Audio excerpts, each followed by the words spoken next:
Well, if that is helpful to you. Suzanne, actually, it might make more sense if I share my screen during my first 9 slides so you can monitor the chat. And then when you take over, you share your screen so I can monitor the chat. Okay. No? All right. All right, just checking to see if we can hear. Always want to make sure. If I share my screen, Elaine, you're live. Yay! Thank you. All right. Well, good morning, everyone, and glad you are here. Welcome to JCPS Digital Learning Live, and I want to make sure that we let you know that we have a whole team in the background that is ready to answer your questions, as well as Suzanne and Jenny. But let me introduce to you Jenny Aberly. She is our high school ELA instructional lead. Welcome, Jenny. How are you? Good morning. Good morning. We're so glad to have you. So today I'm going to go ahead. We have Jenny and Suzanne who are going to be talking about Think, C-E-R-C-A, and Circa. Is that correct, Jenny? Circa. Circa. There we go. Circa. I added a T. And an NTI resource. So we are excited to learn from you, and I'll let you go ahead and take it away. And real quick, while you're on that YouTube channel, make sure that you put in those questions, and also introduce yourself so that we know where you are from, and that way we can support you in this endeavor. All right, Jenny, we're ready to learn from you. All right. Can you all see my screen? We sure can. All right. So we're glad to be here today. Suzanne Kramer, who is the middle school ELA lead, and myself, as well as Dominique, who's the elementary ELA lead. We've been looking at something called Think Circa. And so we want to talk to you a little bit today about how you could use that as a primary resource for NTI. You can access Think Circa through the NTI Teacher Toolkit. There you see the link, click on that, and then you would go to the resources to support planning instruction, click on English Language Arts, and once you get in there, you can scroll down and you'll be able to find Think Circa and click on that from there. What we like about Think Circa is that it's this great platform that teaches critical thinking, and it integrates reading and writing and collaboration together. So it's a platform where kids aren't just reading, they're not just writing, but they're doing everything together. I especially like that it focuses on vetted lessons and resources. So you're looking at higher quality things here than you would find online, just searching through Google or searching through Teachers Pay Teachers or something like that. You have a one-stop place where you can get these high-quality resources that are vetted. And I especially also like that it's informational text. A lot of times we don't focus enough on that with our students. So when we're looking at this for NTI, we're really thinking about the component of looking at informational text and argument writing. There are also components in this that aren't just for ELA, they're for science, for social studies, for other content areas. But right now, we are just focusing on looking at Think Circa through the lens of the ELA classroom. So Think Circa is kind of an unusual word. Circa it's an acronym for something. So the Circa framework, you can see it here. I mentioned earlier that we're really focusing in on argument. So you can see that Circa is claim, evidence, reasoning, counter arguments, and then also considering the audience. And you see that little R there between claim and evidence. A lot of teachers, not just in our district, but around, they'll talk about CRE, claim, reason, and evidence, or some refer to it as CER, claim, evidence, and reason. The Think Circa folks talk about reason as sort of the little r, a little bit different from reasoning, but that is part of the framework. And so as we're thinking about teaching kids to write arguments and to think around that, reason is a part of that, even though it doesn't show up as what they refer to as the big R. So we have been having some really great trainings with the Think Circa folks over the past week. I think we had 3 or 4 trainings with them. And in fact, we've added one more that we're going to do this week with them to try to help teachers understand how to use this Think Circa platform. If you missed that, or if you can't join the next training that we're going to have this week, and will probably be the final big training with them on Wednesday, this Wednesday from 1 o'clock to 3 o'clock, there are teacher training courses within the platform that you can access and you can use. And they take you through the process. And you can see the link there at the top. There's the teacher training. I actually had a teacher email me over the weekend asking me about Think Circa, and she started going through the training courses. So if you've not used it, and if you can't join us on Wednesday, you can still access training courses through their website. So here's a little overview of what those training courses look like. There are 4 different chapters. The first one's about 25 minutes, and it's an overview. And it shows you how to create an account in a class. Fortunately, Suzanne is going to talk a little bit about that piece of it here in a few minutes. It's very easy to do to create a class. Kids are already in there. You can go through Clever, you can go through Google, and that shouldn't be difficult for you. Chapter 2 talks a little bit about the lessons. There are different kinds of lessons in Think Circa, and I'll talk a few minutes about those in a minute. Chapter 3 is the resources and how to get students engaged, and Chapter 4 is scoring and feedback and norming. At this point in Think Circa, we are really kind of focusing in more on feedback as opposed to grades and scoring. So this is just a little overview of Think Circa, really focused on developing those 21st century skills. The units are designed around essential or compelling questions for students, and then the texts that go along with those.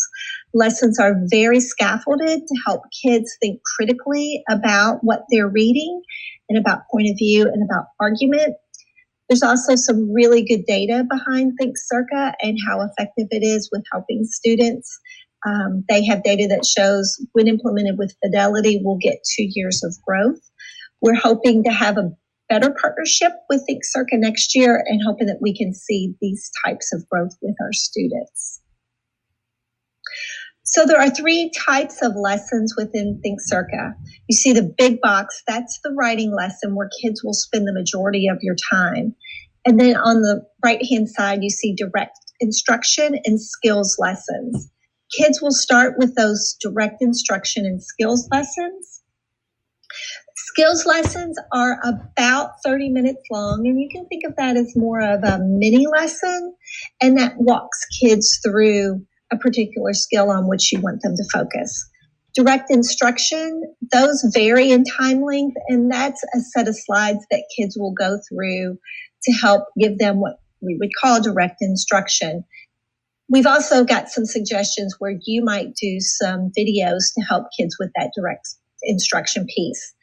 And then the writing lesson digs more into the essential or compelling question for the unit. It's designed around themes, and that's where kids really go through what we call the Circa. I don't know if you can see it on that writing lesson screen, but there are some, in the blue bar, you see a number 3 circle where it says engage with the text. There's a process up there that kids go through where they connect with the text first, they read the text second. That number 3 says they engage with the text, so they will engage with it. They'll highlight, answer questions. The number 4 is they summarize. Then number 5, they start to build an argument. And then number 6 is where students will actually start to create their Circa or create their argument around that text. So that's pretty much an overview of what Think Circa is and how kids would engage on the platform. I'm going to pause here for a minute and let Suzanne share her screen. And she's going to go into some of the details of how you would set a class up. We actually have a question. implement and engage Think Circa.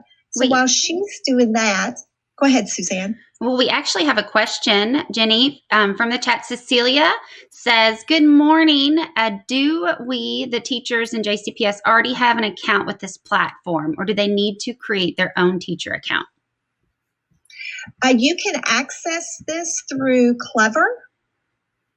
Awesome. And so once you get into Clever, you should see it in there. Is that correct, Suzanne? Yes. So our wonderful data team has shared our files from Infinite Campus, and so teachers are ready to go in Think Circa. They just have to go to the thinkcirca.com and then click Educator and click Sign In with Clever, and they are all ready to go. And what we're going to go through here in a second is how once there, how they will set up their classes. And Jessica, I'm going to missay.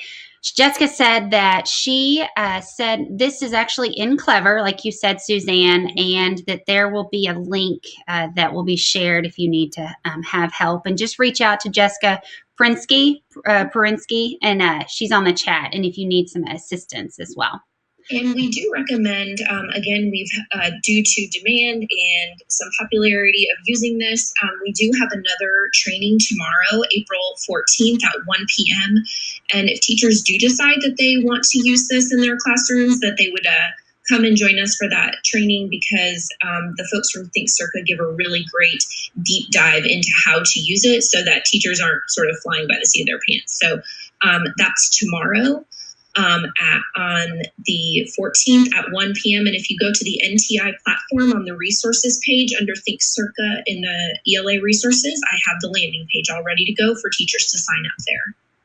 Thank you. That looks great. Keep those questions coming as you have them for Suzanne and Jenny, and that way we can make sure we get those answers. And we have Susan Price is on here as well to help support, so we're glad to see you on the chat. Welcome. Good morning. All right, Suzanne, I think we're ready for you, and I see your awesome screen, so good job. All right, so we are going to just briefly go through how to set up a class on Think Circa. And so all of you should be probably using Google Classroom.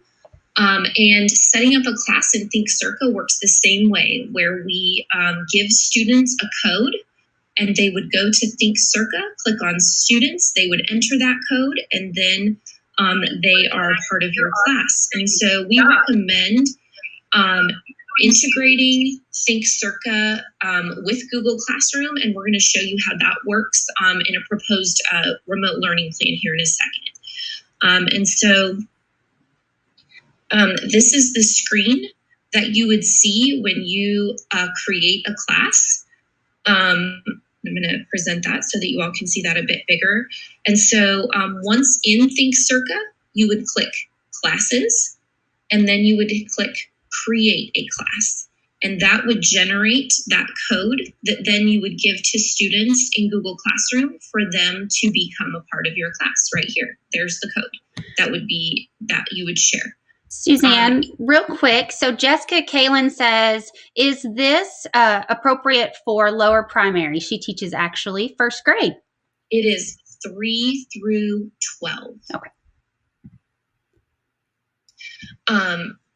So if you are in a co-teaching situation, if you're an ECE teacher or you co-teach a class, you would be able to join a class, an existing class with it, and you can help master. So that's just a little FYI for everybody there.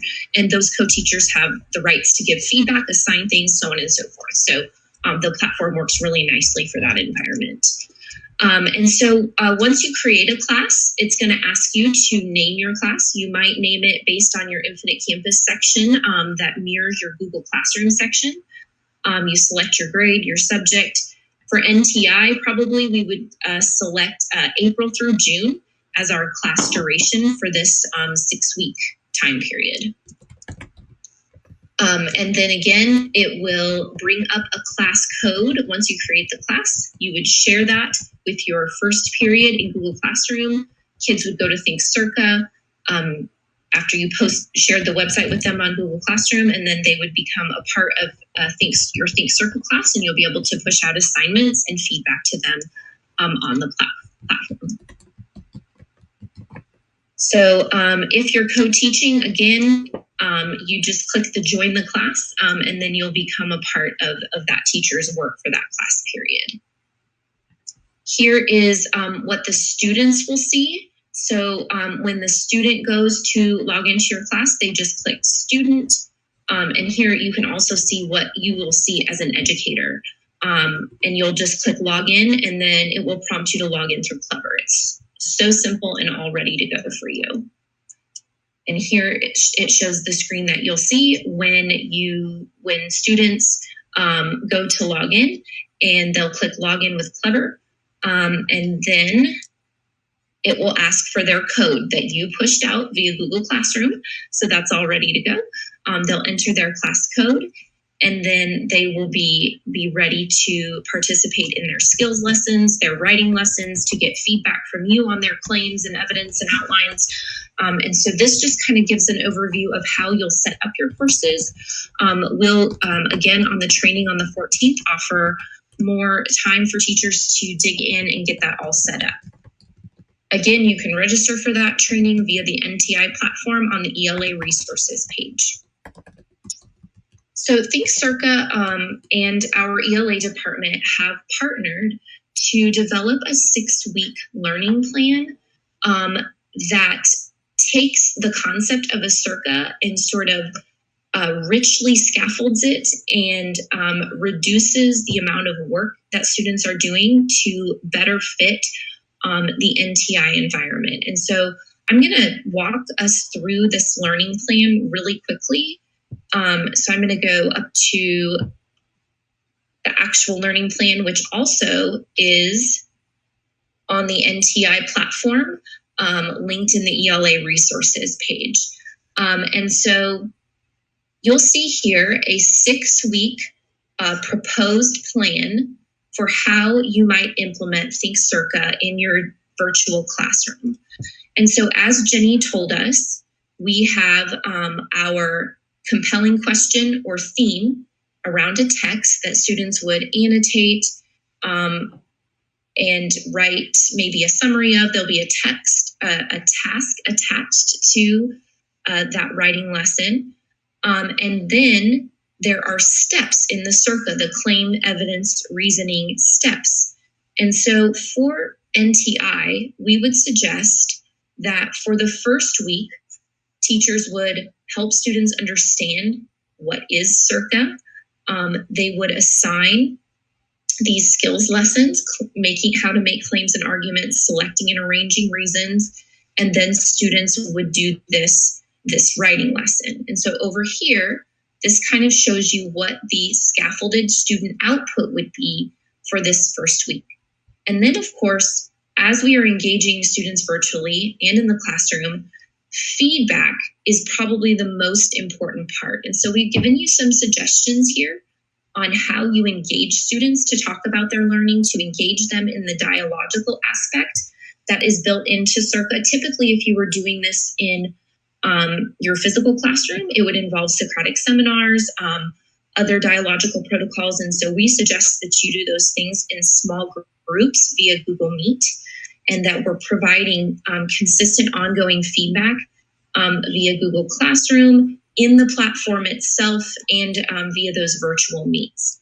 And so you can see here, week 2 has another writing lesson and another topic, moving up to integrating evidence and supporting claims with evidence, the steps that students will complete, the feedback and the student engagement that teachers are doing, until we all get all the way here to the 6th week, when students are completing all 6 steps of designing, in this case, an argument, and teachers are giving feedback on their entire composition. And so down here at the bottom, you'll see some important tips that we put together on how to use this in your Google Classroom. And so it's really important that you assign the correct grade level. So we have text grade 3 through 12 And so you would assign that grade level to your class. You would assign in Think Circa and then announce via Google Classroom. So you would assign a skills lesson before starting the writing lesson. And so this just gives some guidance on the order of how things might look in your classroom. Of course, you know your students best and you may want to deviate from this. We just wanted to offer some guidance since this is new for all of us.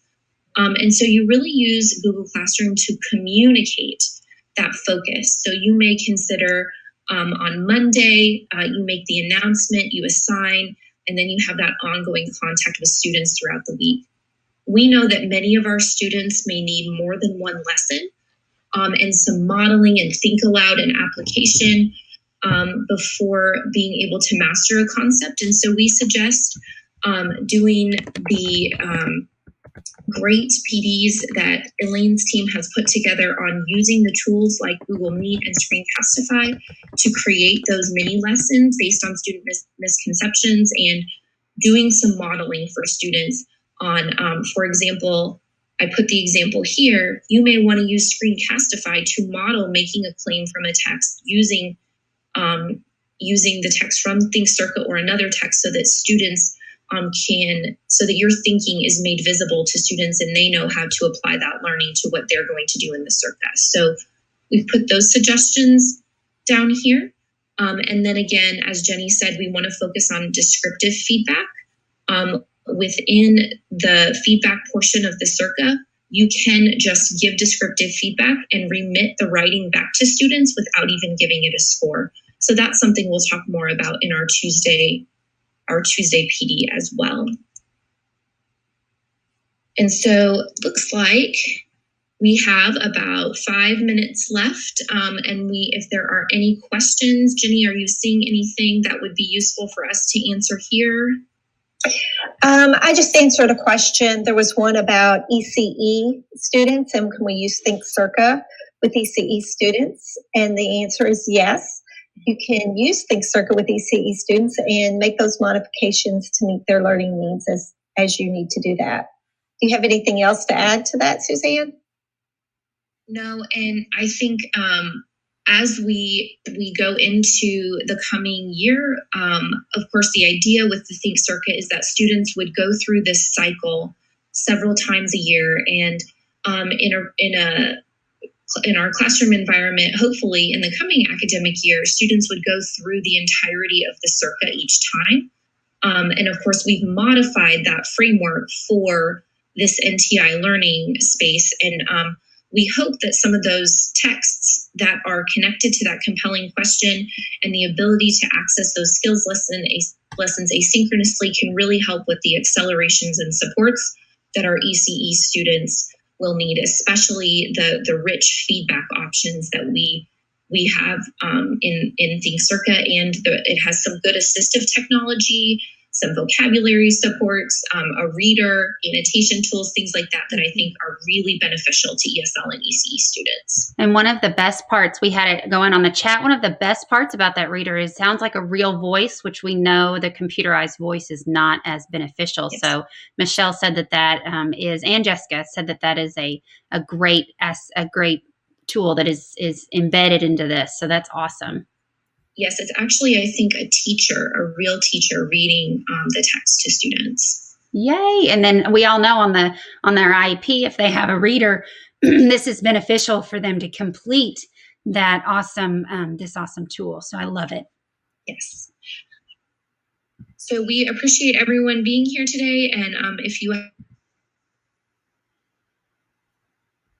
reach out to the ELA team, we hope to see some elementary school teachers, those intermediate grades, 4th, 5th, even down to 3rd grade, giving this a try because it really builds writing skills in an integrated way that bring in the text that students are reading into the writing. So it's not separating out that reading and writing workshop, which is a really powerful piece for students as they move on into secondary. So we hope to see lots of schools using it, and so that we can get information and feedback as we move on into this for next academic year.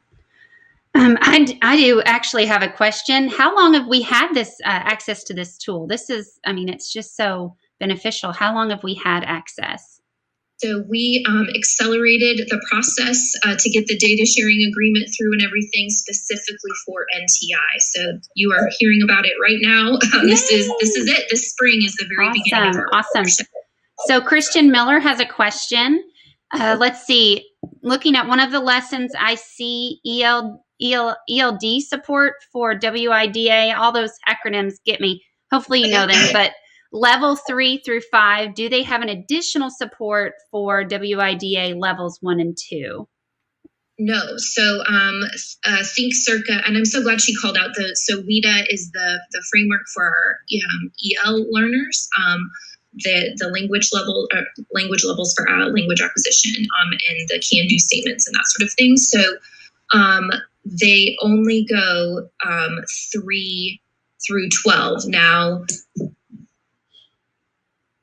of course, WIDA has supports all the way down to pre-production language, but think Circa is designed for 3rd through 12th graders. Awesome. Yes. Keep those questions coming while we have Jenny and Suzanne here for you, and then some other people on the chat too that are, of course, are helping. So keep those questions coming. If for some reason you see the chat, but you're not able to comment, go up to the top right-hand corner and go ahead and sign in and make sure you're signed in, not just to your Chrome browser, but to YouTube. And then that way you can participate in this chat as well as, and if you guys have any other things, don't hesitate to go ahead and interrupt me. But if you're on the YouTube channel and you see that subscribe button, make sure that you click subscribe. And the reasoning behind that is the information for these trainings, as well as other support videos, come directly to you as a notification. And it also allows you to see that these new videos in that logarithm when you go to YouTube. And we know that your time is very precious and it's limited, and this allows you to be notified rather than having to seek that information out. So do yourself and your coworkers a favor, because you can always share. Make sure that you click that subscribe button and and you can share this link right now, this live link, with your fellow coworkers and make sure that they are in the know of these awesome tools. So I see some sweet faces. Good morning, Miss Jo. Good morning, Maddie. How are you, ladies? We're good. Good morning, Elaine. How are you? We're doing okay, doing all right. So you guys are joining us for our next session. And I'm going to drive everybody to this schedule. You've probably seen it, but share that too with your coworkers, your fellow teachers, so they too can get in the know and get some good training with our NTI process. But Joe McKim and Maddie Shepard are here to help talk to us about PBL, so project-based learning during this NTI. And I'm going to remind you, on this schedule are these presentations that all of our presenters are using today, as well as at the bottom you can see those tabs for future reference and last week's, just in case you were interested in that. So Joe and Maddie, and as well as Jenny Aberly, and we'll get that linked in for you from just a moment ago so that you too don't miss that out. But we've got Joe and Maddie up next talking about project-based learning. And as we know that this is a very important way to teach as well, because it brings the real world into the learning. Am I correct? Yes, very much so. And it's a great way to get started during NTI and bring everything together. So I'll just jump in and start screen sharing now, if that's okay. Perfect. We're right on time at 9:30. So while you're screen sharing, I'm going to remind people, if you're just joining us, make sure that you are logged into YouTube and jump in that chat, because if you have questions for Joe and Maddie, we also have people in the back end that are watching the chat. And if you have questions, just go ahead and put that in, because we want to make sure that we tailor this to you so you can learn as much as possible, as well as introduce yourself, because we want to know and celebrate what schools and what zones are with us this morning. So glad to have you. All right, Joe, I can see your screen beautifully. Awesome. Let's get to the beginning. So again, we're talking about how you can do PBL during this non-traditional instruction. We've had a lot of questions about this since we got started, because we want to make sure we're still doing deeper learning while we're in NTI. NTI doesn't mean we back off of our district initiatives and our beliefs around deep, rich learning, and PBL is one way to do that. So Maddie, would you like to get us started? Sure. So that was a great segue into our why. We always start with the why. NTI is a different context, and there's lots of changes that we're having to make as educators, but NTI lends itself to deeper learning in a lot of ways. And so we just wanted to keep some things in everyone's peripheral vision as they're designing some experiences for their learners, again, in this new context. So continuing to think about how we can include voice and choice in all of the instructional experiences that we're designing and sending and posting for kids. How can we make sure that learners have access to feedback, not only from teachers, but from their peers as well, and give learners opportunities to give one another feedback? How can we make sure that we're empowering learners to have agency over their process? We know that kids are far more independent now than maybe they have been. And so what we want to do is take this opportunity to coach kids through managing their time, planning out their schedules, and especially if they're in secondary, juggling assignments and due dates for multiple classes where they don't have that face-to-face connection with teachers. So how can we give kids agency and flexibility over their timeline? But also, how can we make sure we're checking in with individuals or groups of kids to help them and give them feedback on how to do this?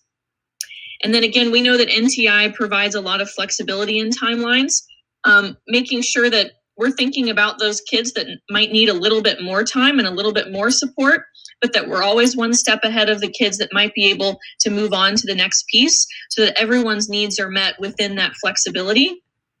And then making sure that we're keeping the interdisciplinary lens and that interdisciplinary hat on. Again, especially for secondary kids, we know that they've got content in classes from 6, 7, potentially 8 periods a day, and we want to make sure that those efforts are coordinated so that we really get the biggest bang for our buck when we're designing these experiences. And then just really explicitly want to make sure that we're designing a lot of opportunities for writing, for kids to show their learning via writing, so we don't experience too much of a spring or summer slide in writing. Anything you want to add, Joe? Nope, I'm going to shift us right on into the gold standard. So a lot of these deeper learning tenets that we want to make sure we're keeping in the front of our planning are part of the PBL Gold Standards for design, starting with the challenging problem or question. How do we get a compelling question that kids really want to talk about? Moving into sustained inquiry. How do we go from we've launched a question that gets them interested to them asking supporting questions to continue their learning around that topic?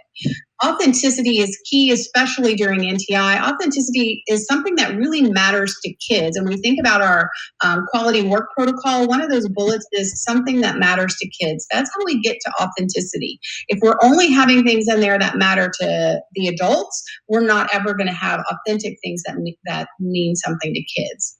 Next, we want to look at student voice and choice. As Maddie said, we're really good in Jefferson County about implementing opportunities for voice and choice, and I've seen that in a lot of Google Classrooms with NTI, but PBL really amps that up and lets us extend that in a modular planning sort of way and in an interdisciplinary system that allows students to make connections across content. Reflection is also extremely important. Students need to be able to not only reflect on their own work and their progress, but they need to be able to help each other out on reflection and critique and revision as they move forward with the project. And lastly, public product. Well, we know that we're not going out in the public right now, but students are being very creative in how they demonstrate their learning. So how can we create opportunities for students to have that voice and choice and how they demonstrate their learning publicly? I've seen kids drawing artwork on the sidewalk with all kinds of messages about their learning, as well as messages on their mailboxes. Kids are being creative. Artwork and signs that they're putting in their windows for all the people out walking their dogs now. Kids are inventive inventive and will come up with ways to demonstrate their learning if we ask them and let them show that. So how can we implement all these gold standard design elements in a non-traditional instruction method format? We're going to show you two examples today. One is a middle school example. It's called Movies Are Lit. And the other is an elementary example, Trash to Treasure. Both of these independent PBL projects will be on the District Choice Board number 4 that will come out in a couple of weeks. So you'll have it right there. When kids click on it, it will force them to make a copy. They can type right into that slide deck. You'll have this slide deck now, so you have access to these PBLs. You can make a copy and modify them as you see fit for your students as well. But we're going to go through these really quickly and just show you how those elements of the gold standard design for PBL are in these independent units. Let's start with Movies Are Lit. So first we have this middle school example that's about the connection between movie music and literature. So one of the first elements that we have in these slide decks is an opportunity for learner agency. Kids and teachers will need to go through the slide deck together to look at all of the components before they draft their timeline. But this table here on the left lists all of the kind of action items and to-do list pieces for learners. And then here in the middle, they have an opportunity to draft their own timeline and propose their own due dates with some teacher checkpoints there on the right. So there's some embedded opportunities for feedback. Teachers can always modify those check-ins to be peer feedback or teacher feedback. But here, this is an opportunity for the learner to meet with the teacher and for the learner and the teacher collaboratively to come up with a feasible timeline for the learner, whether that be a week or 2 weeks or whatever, based on what you know about your kids. Right. And since these will be on the district choice board, having this teacher check-in here as a student reminder tells the students they need to contact and reach out to you, not just you reaching out to them. So hopefully it will encourage that connection that you need to have with kids. This is an example of a checkpoint. We have a few of these bright pink slides embedded throughout this slide deck. And this is an opportunity, again, for the teachers and or peers to give feedback. That feedback can be typed directly on the slide. It can be a video that the teacher records and links into the slide. It can be a screenshot of a discussion that happened in Google Classroom or another learning management system. So there are lots of ways that feedback can look, but these checkpoints that are kind of reminders and cues for feedback are embedded throughout. And then there at the bottom, there's an opportunity for teachers to list any revisions that they would like the learner to go back and revisit before moving on to the next piece. Next, we have our guiding question, which launches all project-based learning experiences. Here, the question is, how can I, as an artist, use music to communicate an idea or motion from a book or movie? So on the left side, we have the directions, which just allow the learners to dig into what this question really means, but also capture existing schema about this. On the next slide, we'll see a KWL chart where learners will capture their background and schema. They will generate a list of need to knows, questions that come up for them and things that they'll need to research and learn about in order to answer this question, and then a place for them to capture their learning as well. On the right side, we've got a few links and things to think about just to launch learners into the experience and get them thinking about their learning and the direction this PBL might take them. And then again, on the left side, we have our checkpoint for teachers to give feedback on the next slide, the KWL chart, to ensure that learners are headed in the right direction and see all of the creative questions that learners have generated throughout this process. Right. Just on this one slide, you have at least 3 different elements from the gold standard of PBL. We have that guiding question that launches, that compelling question that you've seen in some of the interdisciplinary PDs that Ryan New and Suzanne Kramer have done. We want to start with that compelling or guiding question. We have students creating their need to know chart. So their sustained inquiry. What questions do they have? Where do they want to take this learning? That's the sustained inquiry piece.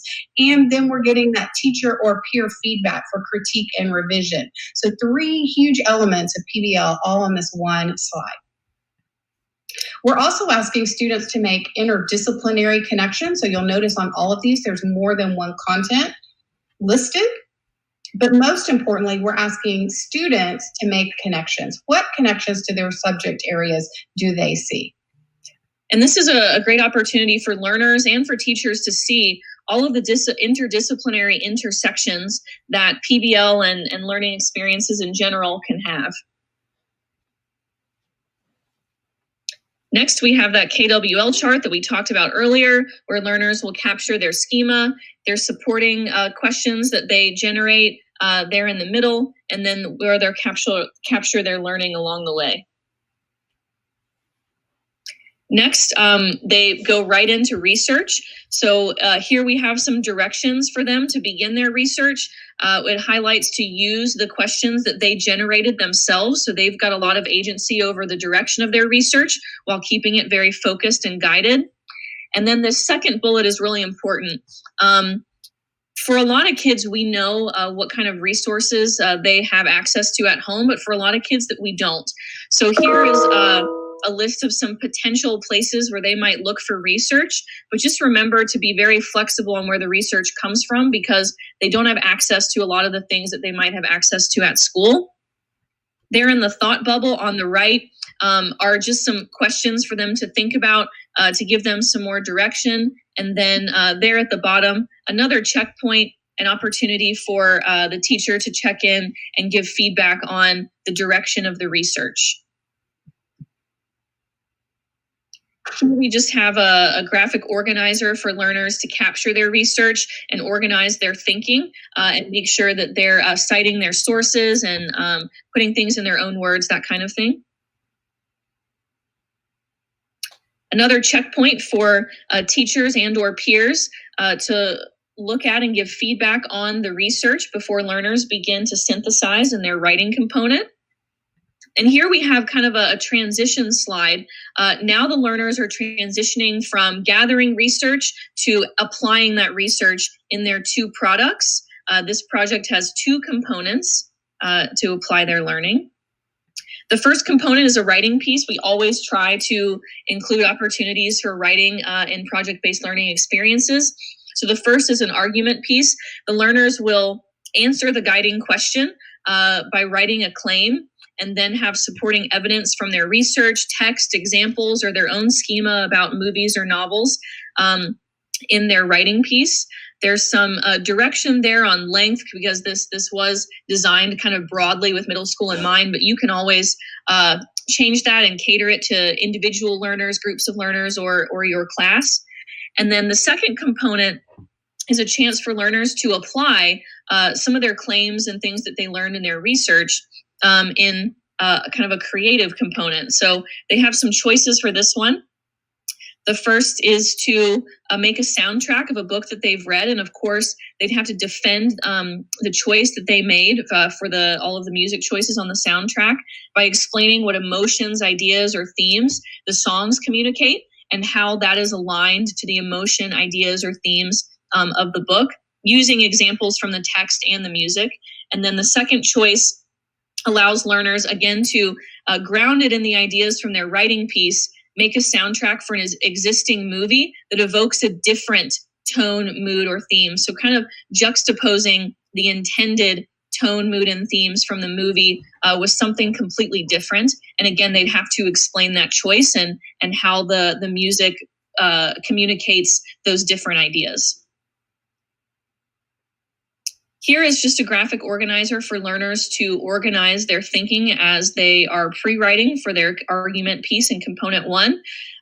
They've got that yellow box for capturing their claim, and then those light yellow boxes for capturing their supporting reasons and evidence as they start to organize and synthesize their research and thinking. Another checkpoint slide for teachers and or peers to check in on the direction of the writing piece. Here we've got a product pitch where learners will kind of put everything together, think about how their component 1 is connected to component 2, how they'll present component 2, and then some quality checkpoints there in the green at the bottom. We've got another checkpoint for the product pitch. And again, this feedback can look a lot of different ways. Here, learners will submit their component 1, their writing piece, and then kind of defend why they're ready to move on to component 2. Another checkpoint on component 1 in totality. And then here, similarly to component 1, they'll link in their component 2 or provide screenshots or writing, whatever. And then there's a project reflection box for them to think about their process and their learning kind of comprehensively, and a place for feedback from the teacher. And a final checkpoint. All right, so that's an example of one PBL that was for middle school. I want to take just a few minutes. I'm going to very quickly go through this elementary example, Trash to Treasure, just to show you how those same components can be built in, but it can be scaffolded towards a different grade level. So with this Trash to Treasure PBL, I'm not going to point out all of the components of the PBL, the specifics and details of what kids are being asked to do, because you can read through that on your own, but just show you how this template that we're going to give you can help you build your own PBL. Again, we have the same timeline at the beginning with teacher check-ins that could be modified. Students can capture their own work here because it is an independent PBL. We want kids thinking about their own work and taking that agency and ownership of their learning. We have the same checkpoint slides asking for the teacher to give feedback. And again, we want students reaching out to teachers, not just teachers reaching out to students. We have our compelling or guiding question. How can we turn trash into treasure? And we want students to discuss this question with whomever they can talk with, whether it's friends, family, classmates in Google Classroom, but to ignite their inquiry. What questions does this raise for them? Again, we have the organizational tool of the KWL chart for students to capture that learning and those questions, but you could create some other organizational method if you'd like, and some ways for students to explore the question to help ignite their curiosity. There's the KWL chart. Again, students can type right into this because it'll force them to make a copy of it. The content connections, again, you could type your I can statements, your standards, whatever you want in here that you want to highlight during this PBL. But more importantly, we want students to start thinking about the connections across content. And hopefully you're starting to plan in teams where we may have an ELA teacher and a science teacher working together for one PBL that will help all students do one project that perhaps crosses disciplines. Again, lots of checkpoints. Research, students having their questions that they've created, so that sustained inquiry and going out and finding the answers. And if they haven't come up with some questions, here's some to get them thinking and some sources they can explore. So again, we're just helping them continue their learning in ways that they want to continue it. This is an organizational tool that you could use or not, but it has been scaffolded. In the middle school example, it says, how do I know this source is credible? For elementary, we've changed that to, how do I know this information is true? So we want to use language that's appropriate for our grade levels. Again, that transition into our products, we've got some information. We've done a compelling question, we've had inquiry, we've had critique and feedback. Now we want to move into application. This is just simply a place for students to brainstorm their ideas for turning trash into treasure, and then some inspirational videos here. They're going to do 2 products for this PBL. First, they're going to write a speech or a pitch about what they've learned and how that's going to help them actually create a treasure from trash. And that is their component 2. How can they turn trash to treasure? And to give an example, pre-writing tools for them to work on their pitch. Again, lots of checkpoints, a place for them to actually upload that. They could record themselves giving the speech or type it right in here. And then the final product. What item of treasure did they create from trash? And to put that right in here for the teacher or anyone else that they want to share it with. So you can see that whether it's elementary or middle, and we didn't give you a high school example, but we could have, you can use this design template, which is linked right here in the slide deck that you have access to create your own PBL for your classroom. This is just go ahead, Maddie. both of the examples that we highlighted today were interdisciplinary. Both had elements of writing, so there is always, that writing and ELA thread that binds throughout. But I want to address a question from Ms. Singleton. Is this usable for science? Absolutely. Joe and I just finished drafting another PBL example that's on the Choice Board 4 that's coming out in a few weeks. That's all about the plant and animal functions that are in the habitats surrounding a learner's home. So although we always try to embed a writing piece, PBL truly is interdisciplinary, and these independent PBLs can span any subject area or content. Absolutely. And so this PBL template that we've linked into the slide deck is one that you could change the title, make it whatever you like. This slide, which is the second slide in the deck, has all of those components. You would take this slide out of what you would give students. This is just to go through each slide for you as the teacher to help you create your own. And then we've created those slides for you. This is what you would put in there. So it's certainly something you could take and modify to meet the needs of your own students. Maddie, did I see that there was another question? I don't think so. I think there's just the one. Here we want to leave you with some extra support. We've got that template for you to start and modify to your own needs, but if you've got other deeper learning questions or want to co-design or co-plan an instructional experience like a PBL or something else together, the deeper learning team is here to support you. We have daily office hours where you can just drop in and we can, have an informal planning chat or kind of troubleshoot or brainstorm or dream. Here on the left side, we're offering some virtual PD options this week and next week. Our emails are linked in there where our names are highlighted at the bottom. And then we have some other kind of general services that we're continuing to provide in the new NTI context. So that's just a menu of things that we could support you with, but of course, you're more than welcome to drop in or email us with any deeper learning questions that you might have, and we're happy to co-design and co-dream alongside and collaborate with you. Yes, and this is a link straight to these office hours. So once you download this slide deck, all you have to do is click this link right here. And at any of these times, anyone in the deeper learning area would be happy to assist in any way we can.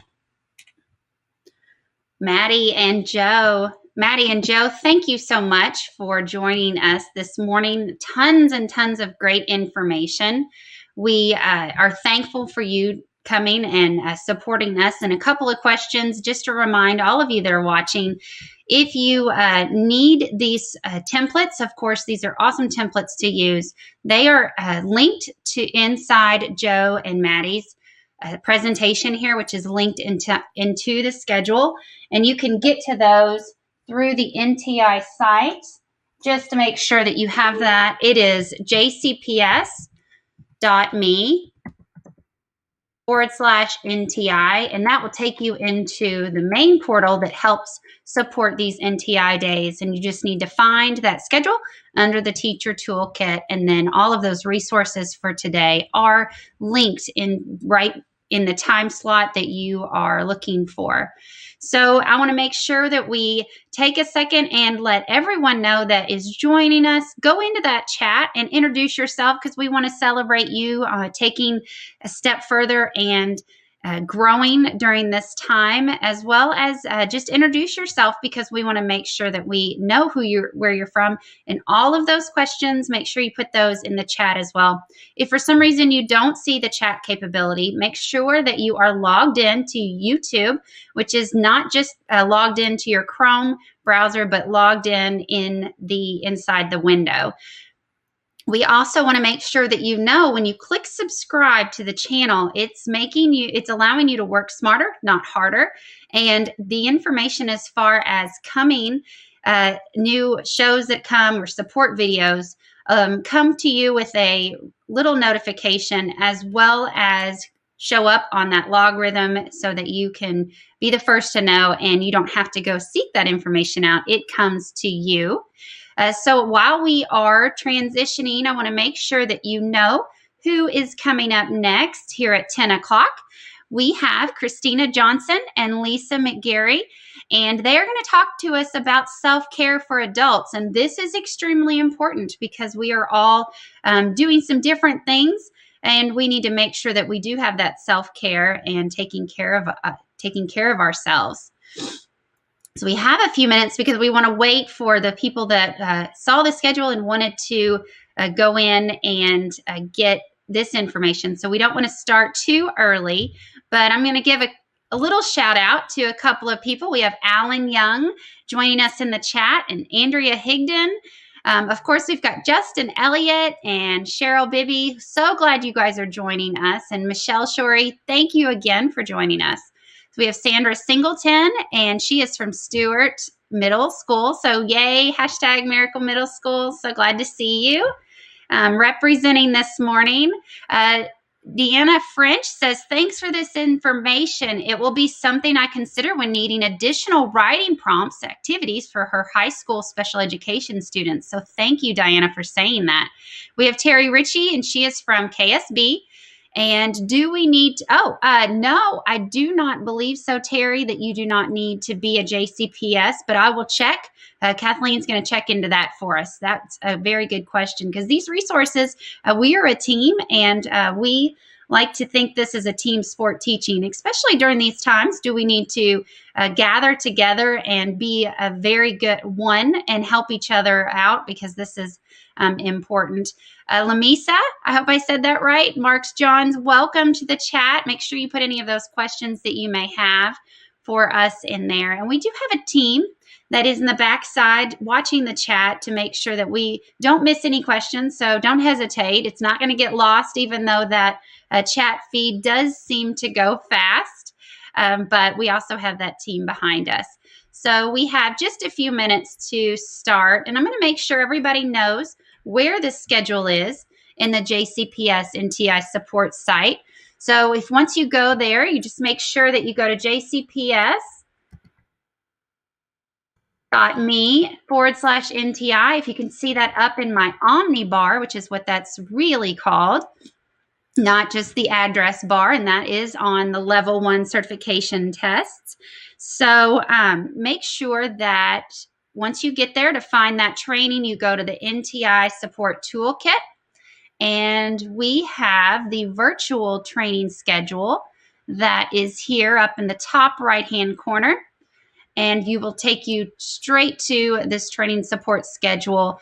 And if you look down at the very bottom, we have all of the tabs for the weeks to come, as well as last week, that you can go back to and see if you need these training support documents. So you can go back to that.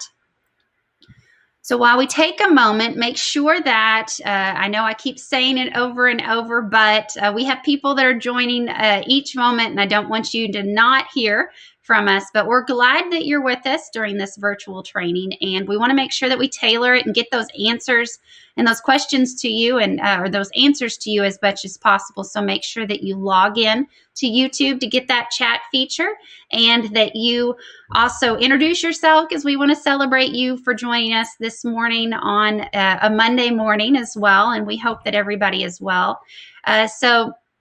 I do have a question from Kayla Davis.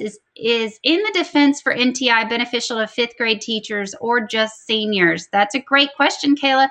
I'm going to let some of the people in the background answer that, but I do believe that is a school by school basis that you need to make sure that you check with your admin team for that. So that is, but of course, our defenses are always important, because it's demonstrating that student learn and taking a hold of their learning, as well as that practice for what they'll need coming later on down the road in 8th grade and senior. And we know that skill of sharing your learning helps solidify that learning as well. So I do believe, Kayla, that this would be definitely a benefit for you to watch that.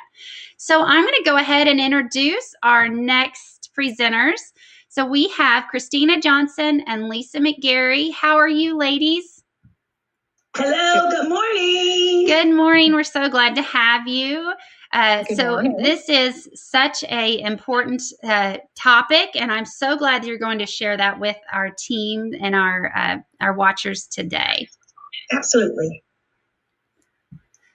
So when you guys are ready, you can go on. If you need some help sharing your screen for any presentations, let me know, and I'll be happy to help. Thank you. Okay, give me just a second. Oops.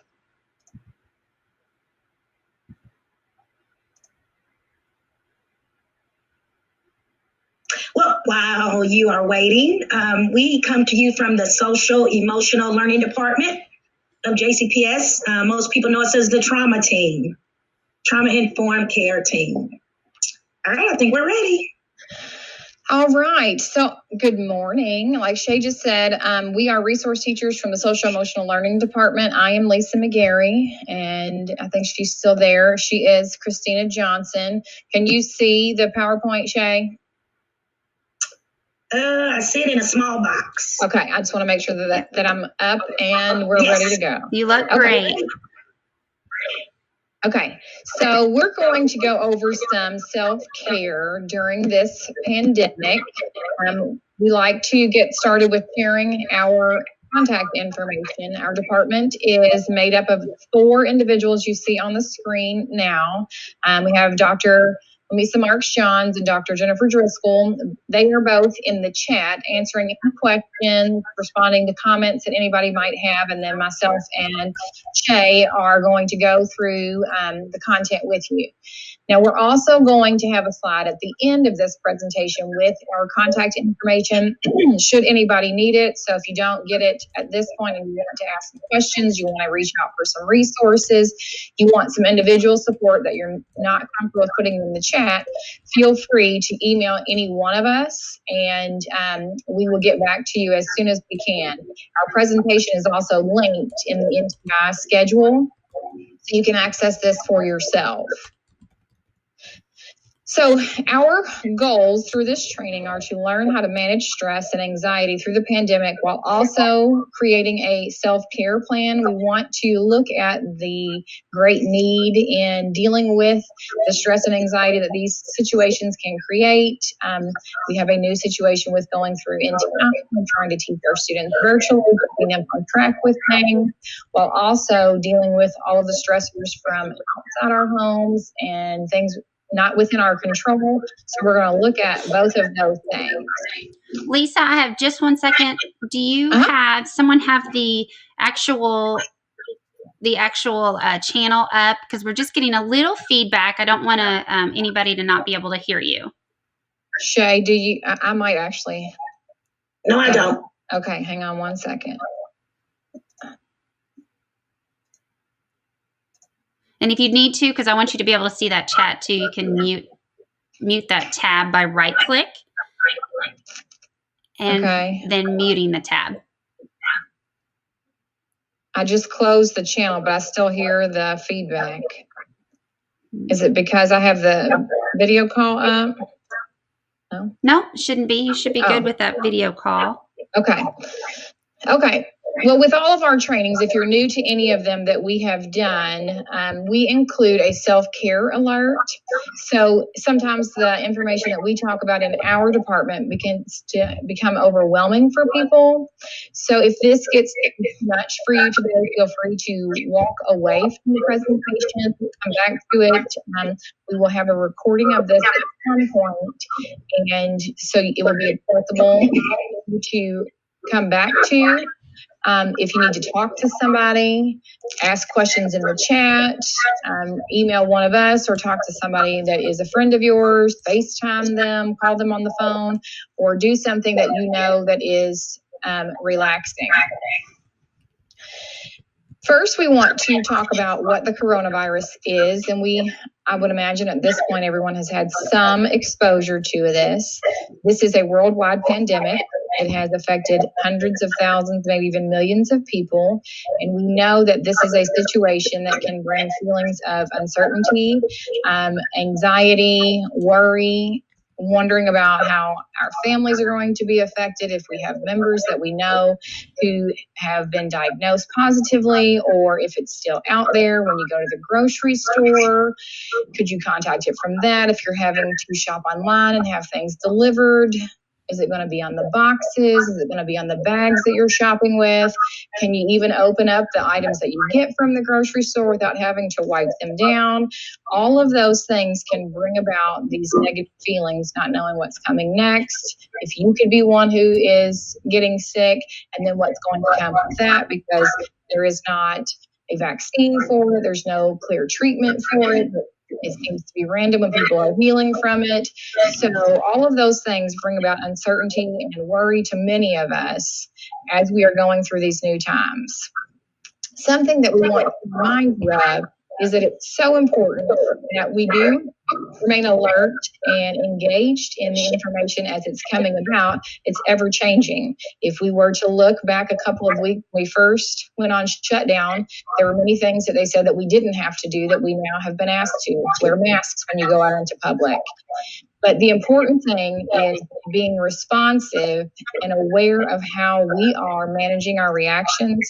Many educators are aware of that when things happen as we deal with situations that arise in schools. When we had the change of having to go to intruder drills and active shooter drills and those kinds of things, we become aware of all of the eyes on us watching what we're going to do and how we're going to handle that stress so that the students respond appropriately. However, we're now dealing with something new, and there are many stressors on our shoulder. So it's important to give ourselves grace, to offer those moments of knowing, yes, it's important to stay involved in what's coming about, aware of the new information, but also not allowing it to overwhelm our emotions, ensuring that we are handling things so that those around us also are not increasing their anxiety, knowing that yes, there are some unknowns. We're dealing with those things that we can control, and again, giving ourselves those moments of grace. Say, you know what? I'm not watching this today. I'm going to miss the governor's news briefing because I just need a break from all of that information. I need to do something else. Maybe it is something that would cause stress, like sanitizing your house. Just giving yourself a reprieve from that allows us to manage our reactions in a more healthy manner. Lisa, just real quick, I hate to that the feedback is a little distracting because I want our viewers to hear your important information. Let's see if you do you have navigate any more of your tabs to see if you have anything. Okay, so Lisa, can you go ahead and start talking? Let's see if that helps at all, because you don't have any other tabs open, do you? Okay. Oh, talk again. I think that may have worked. Okay. Yay. Okay. That must have been it. So all is good. Whatever happened was good. Okay. Okay. So why are people feeling anxious? When we are, again, many of the things that I just talked about, that we have all of these extra things added on to us, when we have this unknown of not knowing who can catch it, how easily it is, if you have been exposed to it, how long it's going to incubate, what those symptoms might be, will we come into contact with other people? All of those things may create anxiety and increase nerves. So it is important to know that this is stressful. It's normal. Again, extending that grace to yourself, but also finding that silver lining. So maybe from this point, we will move at a slower pace in our world. We are going to maintain good hygiene habits. We're going to change how we interact with people. There are positive things that are coming about. Find those ways to see the positive impacts of this, not always focusing on the negative, but again, not undermining or not allowing yourself to feel that anxiety. It's very normal for that to be a feeling that comes up. Now we're going to switch gears and talk about ways to manage that stress and anxiety. And so here are some tips. Making sure that the information that you are getting about all of this is from trusted sources, not just from your best friend's high school classmate who posted something online. I saw a story about a couple who decided to use some fish tank cleaner because they had heard somewhere that was what was going to work to cure the virus if they had it. And it was an elderly couple, and one of them died. The other one got to the hospital in time and she survived. But not believing everything that you read on Facebook or on Twitter or Instagram, all of those things, making sure the information that you are paying attention to and relying on is from trusted sources. Follow the guidelines. Governor Beshear goes over them every single day in his press conference to avoid the spread of the virus. Make sure you are washing your hands for 20 seconds or more. When you are sneezing or coughing, it's into your elbow or into a tissue. Staying away from people if you're not feeling well. Wearing masks when you go out in public, knowing if you are wearing gloves that you are also sanitizing those. If you are going out in public, not just spreading from one surface to the next. Some other tips for dealing with that stress and anxiety are to prioritize those ways that you manage stress on a normal basis. If you use relaxation techniques, continue to do so. Some mindfulness apps. The Calm app is one that we know is free for educators. Find some other ones. I found one that's called Breathe. When I was doing some research the other day, use those things that are available to you, especially if they are free during this time where they would be things that you would have to pay for otherwise. Find ways to exercise, whether it be walking up and down the steps several times a day, or walking out to your mailbox, walking out to the edge of your yard, doing circles in your living room. If you have no other means of exercise, make up things within your home that you can do to relieve that stress.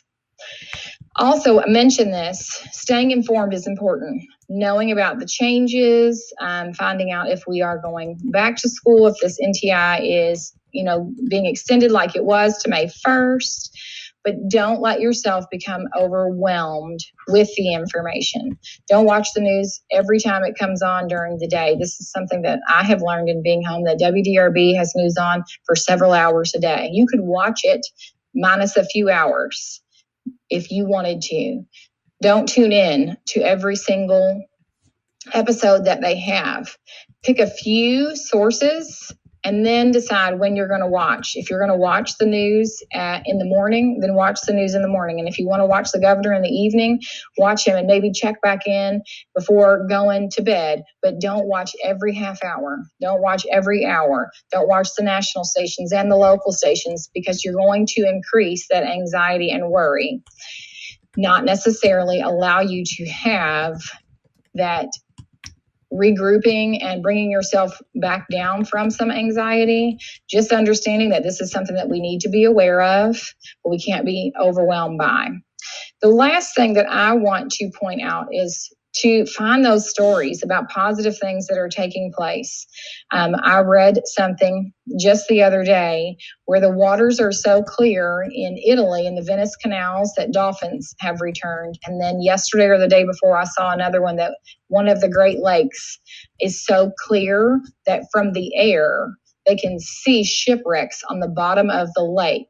So there are some positive things that are coming about from this, that the earth is rebounding. There were turtles that were able to lay eggs on a beach in India, and it was 100,000 turtles. Normally, people have to work very hard to keep those eggs protected, where these were able to lay their eggs unabated, not having to compete with dogs and other humans and wanting to be on the beach. So there are some positive things that are going on through all of this, or some positive circumstances that are coming about. Find some of those to give yourself a different perspective and a different focus through all of this. Okay, Shay. Hello, good morning, good morning, good morning, everybody, JCPS family. All right, so the next few slides, we are going to focus on the most important person in the whole wide world, and that is you, right? This is self-care. We have to take care of who? We have to take care of ourselves. The yellow post-it states, you are special. You are. There's no one like you. You have survived all of your horrible days. So let's find ways to take care of ourselves. All right, so when we hear of the word self-care, what are some things that may come to mind? Lisa, if you see in our chat box, could you mention some things? Or Lisa, what do you hear when your friends or your family talks about self-care? I always think about taking some time for me, whether it be reading a book or soaking in the tub, just having some quiet time to myself. For me, that's self-care. I know some people like to get their nails done. Some people like to craft. I have a sister-in-law who likes to make t-shirts and put things on cups, those kinds of things. I have another one who likes to write. So very different activities for self-care. I like to go for a little exercise or a walk outside. Sounds good. Sounds good. So self-care is basically exactly what it says. It's taking care of ourselves. My self-care is not going to be your self-care, right? And vice versa. I like to laugh. That's my self-care because it makes the body feel good, just like milk. Okay, Lisa. All right, so this is how we're going to define self-care. It's the practice of taking an active role in protecting your own well-being, your own happiness during this time of stress. Stress? Who has that? Everybody, right? So during this COVID time, you have to take an active role, right? You have to do things that you can't control. You can't control if you're going to get up and exercise. You can control if you're going to watch the news. You can control what you're going to eat, when you're going to lay your head down. So it's taking an active role to take care of your own well-being. Bring those little joys to your life. You can still do it in a time like this. I want to show you something. Lisa, can they see me? No, hang on. Yep, they can. Oh, I just okay, got to go make ahead. sure oh, look at that. You got some juice. I got some juice, girl. Look at this. If I wake up in the morning and my cup is like this, I'm a visual learner. Mm-hmm. I have nothing to offer my husband. I have nothing to offer my kids, my family, nothing. There's nothing here. But if I add, I'm talking about Shay, if I add a little laughter, if I add a little joy by watching something funny on TV, if I add a little exercise to get my body going, and if I add just a little compassion by hugging on my little pug, my cup is full and I'm ready to give. We all know you cannot pour from an empty cup. We have to make sure that we are taking care of ourselves. So we want to make sure our cup looks like this and not even that, overflowing, right? Love it. I love it. Absolutely. And that's I'm a visual learner too. And I needed to see that. You cannot pour from an empty cup and you have to take the moment to fill it up for yourself. Absolutely. All right. So taking care of things you can't control. Can you control this pandemic? No. Can you control the person in Kroger who's coughing and doesn't have on a mask? No. We are going to take care of the things that we can control, right? So look for routines and schedules. Schedules are really good for students. We know that as educators, but schedules are also good for us, right? What time you're going to wake up in the morning, what time you're going to meditate, what time you're going to watch a little crazy TV, what time you're going to exercise. These are things you can control. And what a wonderful time it is to set goals, personal goals, right? Lisa, let's go to the next. All right. So here's where what I like to talk about, having fun, right? Is the situation serious? Yes. Can you do anything about it? No. So why not find the small joys in situations that you do have control over? Why not come up with a new recipe? Why not play a board game? Why not play true or false? Why not get on the phone a friend, and interview each other? What's your favorite movie? What's your favorite junk food? Things like that. Find ways to have fun, right? When I get up in the morning, every day, I put a goal in my head. I need to have fun mixed in with a little laughter. Lisa. All right, so find reasons to laugh. Is that difficult at times? Absolutely. But I guarantee you, if you pop on YouTube and get your favorite comedian, you can get a little laughter out of that. Find reasons to laugh. Laughter is the symbol of hope. It has become one of our greatest needs in life, right there with toilet paper. Laughter toilet paper. You need them both right now, right? You cannot underestimate how it heals people. And it also gives them hope, because you can't be upset and worried and fearful and laugh. Let's see. It doesn't work. All right. So find reasons to laugh. When you laugh, it invites dopamine into the brain, right? Which is that happy hormone, extremely helpful. You're going to fight away that cortisol, stress hormone, not helpful at all.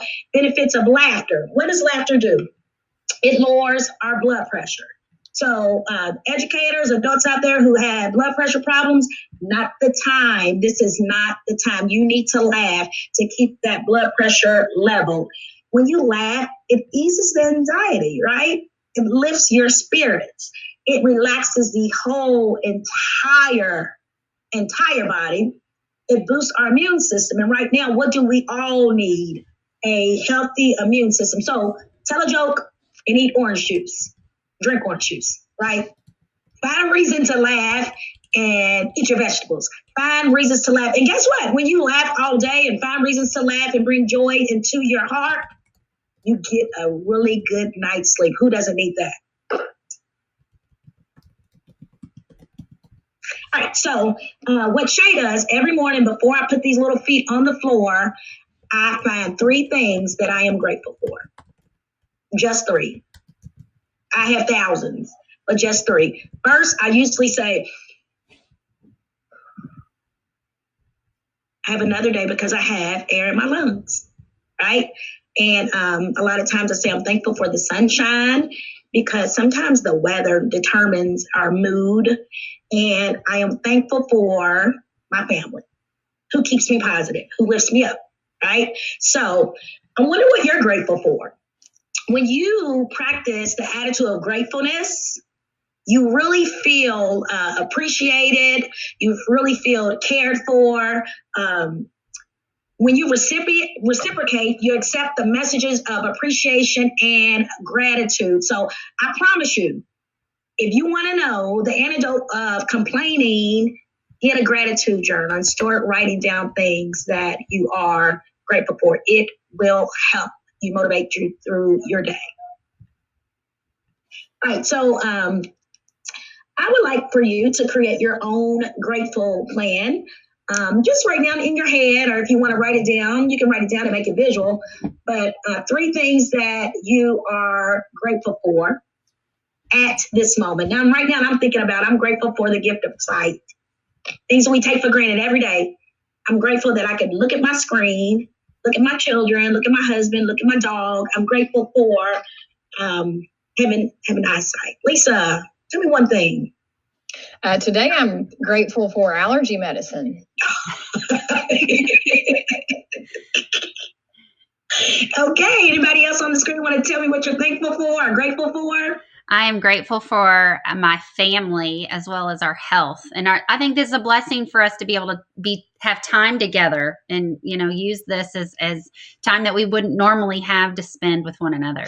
Absolutely.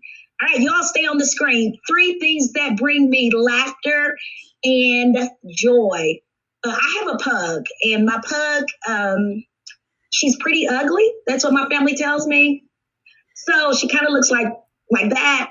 And so when I need a good laugh, I just grab treats, and she just hops around with this pretty ugly face, and that brings me a lot of joy. What about y'all?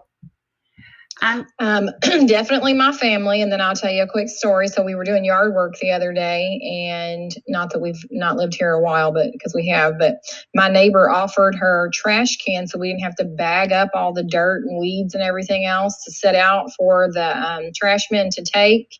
And I thought that was so amazing and brought me so much joy, saved my back that day. Love it. Love it. All right. Our last column, 3 things that I can do to have fun. Oh boy. It's probably my favorite column.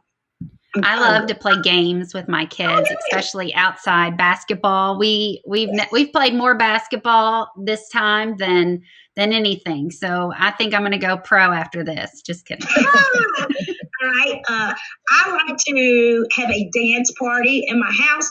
And what we do, each person in the house chooses one song to dance off of. And I like Whitney Houston, I want to dance with somebody. Remember the song?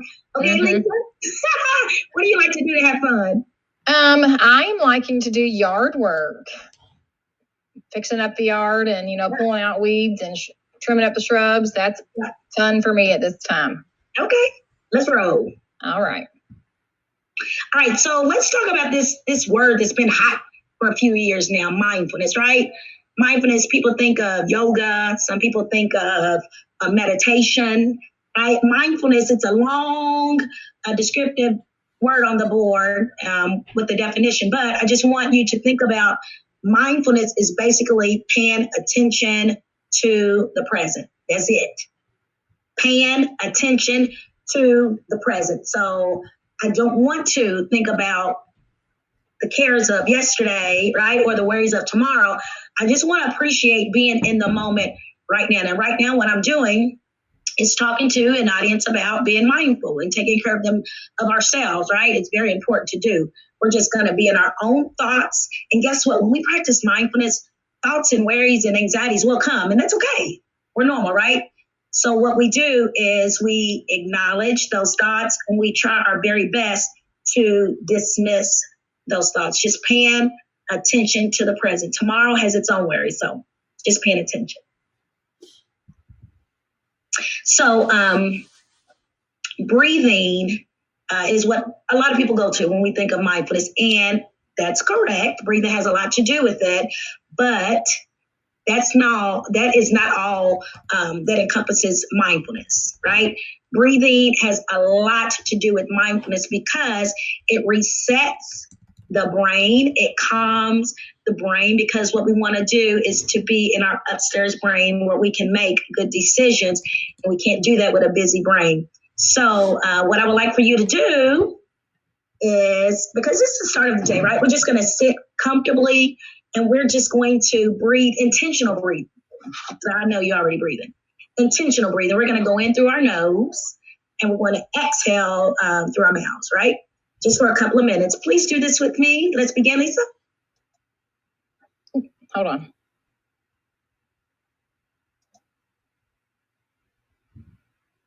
Just follow the bubble, please. So you should be breathing in, then out.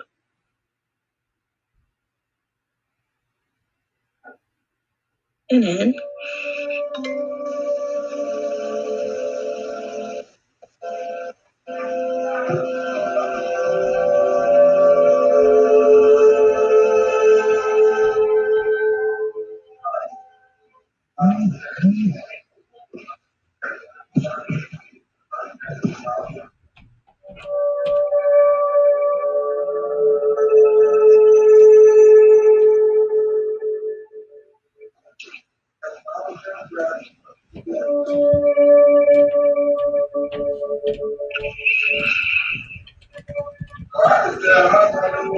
Last one.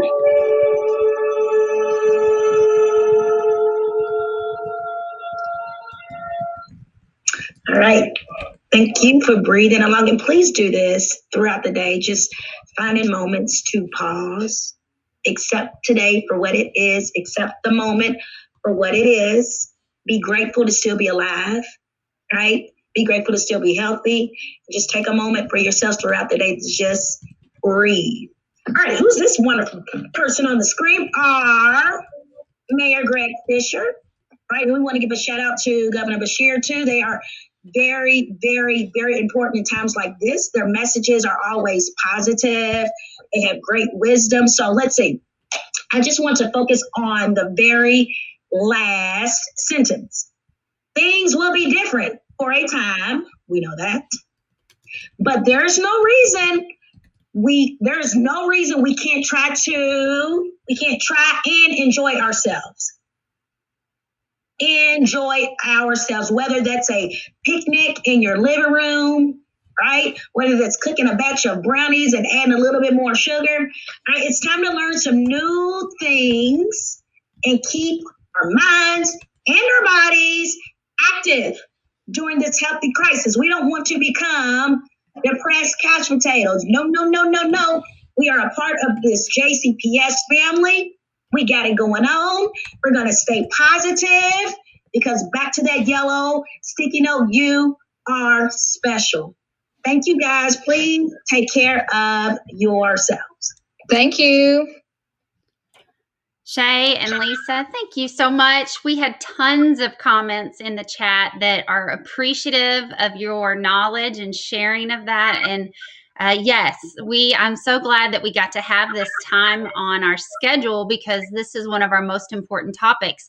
And Shay, I wanted to make sure, and Lisa, we can actually tie this in with project-based learning too with our students to help them cope with this time. I think that would be extremely important if somehow in your sessions or your assignments for your students to give them these little things that you guys have shared with us to help them too. That would absolutely. At our food sites, we actually give a hard copy for families for self-care.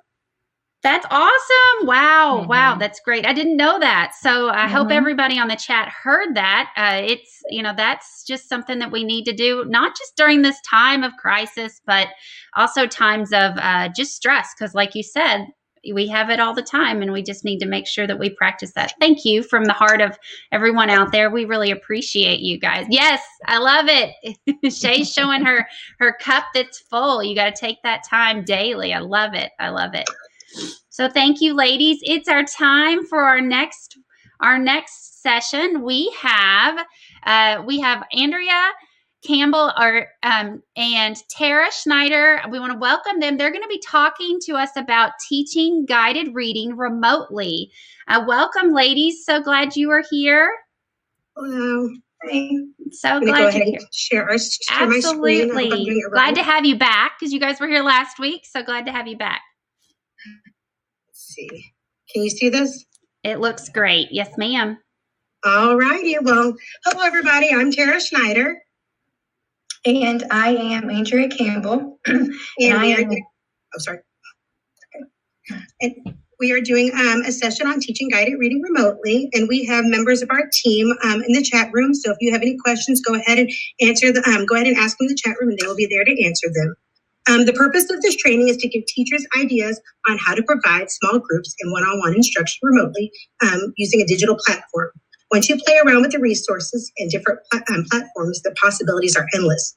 Just this past week, we have noticed several teachers creating lessons remotely and doing a phenomenal job. This is all new to us, so we encourage you to try some of these. And if you aren't successful, go ahead and try it again. Nothing's perfect, and we're all just learning it together. Throughout this training this morning, we're going to walk you through some ways that you can teach guided reading lessons remotely via pre-recorded lessons using Screencastify, as well as Google Live lessons using Google Meet and the digital books that we have available through Pioneer Valley. We'll show you short clips today of how you can teach guided reading using the components of the new book, word work, and also writing. Okay, so to get started, you first have to follow this link to set up an account. I'm going to go ahead and click on there and walk you through it really quickly. You see this takes you to the Literacy Footprints digital reader page. You're going to go ahead and set up a free account. They've been very nice and made it free for us for the next few months. So you're going to sign up for an account there. Be careful. Mine went to my junk box, so make sure you check your junk mail if you don't get something immediately. You will sign in. And then you want to click on to read books. And right there, you've got many options for books in levels A through N. And so let's say you want to pick out a book in a level G. You click on here and you can look up here and you see that it has different things at the top. If you want to find one that has a camera on the top, then you'll know that there's some options on there that Michelle and Jan Richardson have put together for you. If not, then you can make your own. We'll show you how to do that. But if you pick one with the camera, it has some things on here where there's a book introduction. They pre-recorded a book introduction. There's a pre-recorded word study introduction and a pre-recorded guided reading lesson. So that's all available on there. And then I'll just show you what the books look like when you open them up. Just like when you open up a paper book, it's right here. And that's all there is to it with accessing the books. And we have the website at the bottom. So I pre-recorded my lesson prior to us having access to the digital books from Pioneer Valley online. And so I was actually using a book that I had already had at home. But now that we have access to the digital books, you can also do pre-recorded lessons using Screencastify and just share your screen using the digital books from Pioneer Valley.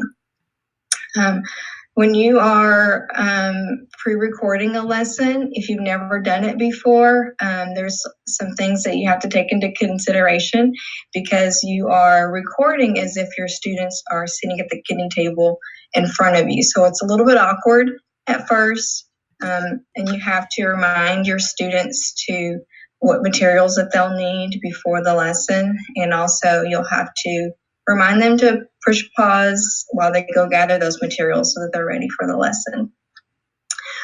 Here's a short clip of a book introduction that I did, again, using the book and then using Screencastify.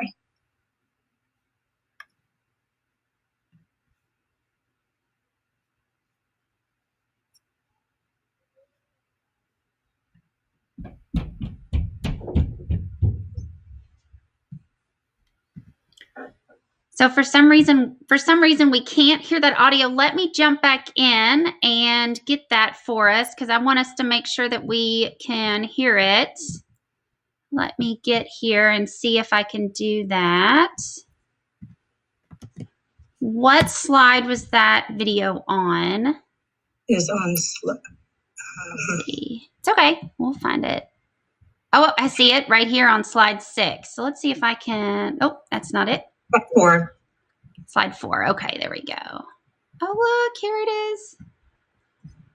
All right. Grab on the front. There we go. Can you hear me?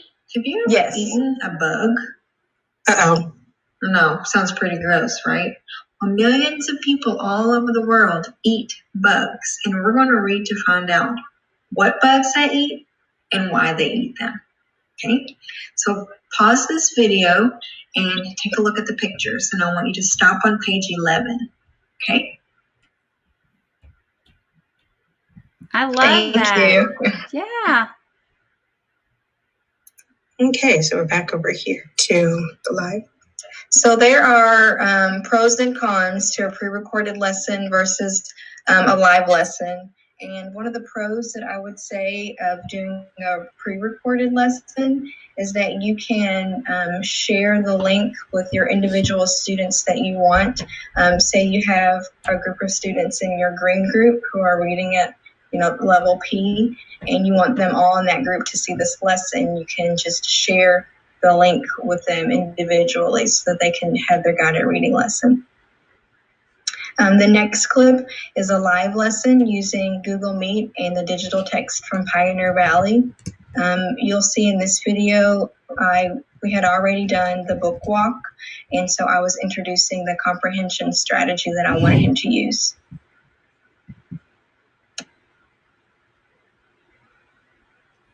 Okay, so I'll go to the Buster clip intro. Yes. And this, I want to make sure that everybody knows this little technicality that we're having is not going to happen to you. It's just because we're live. So I don't want you guys to worry that this will happen to you. All is good.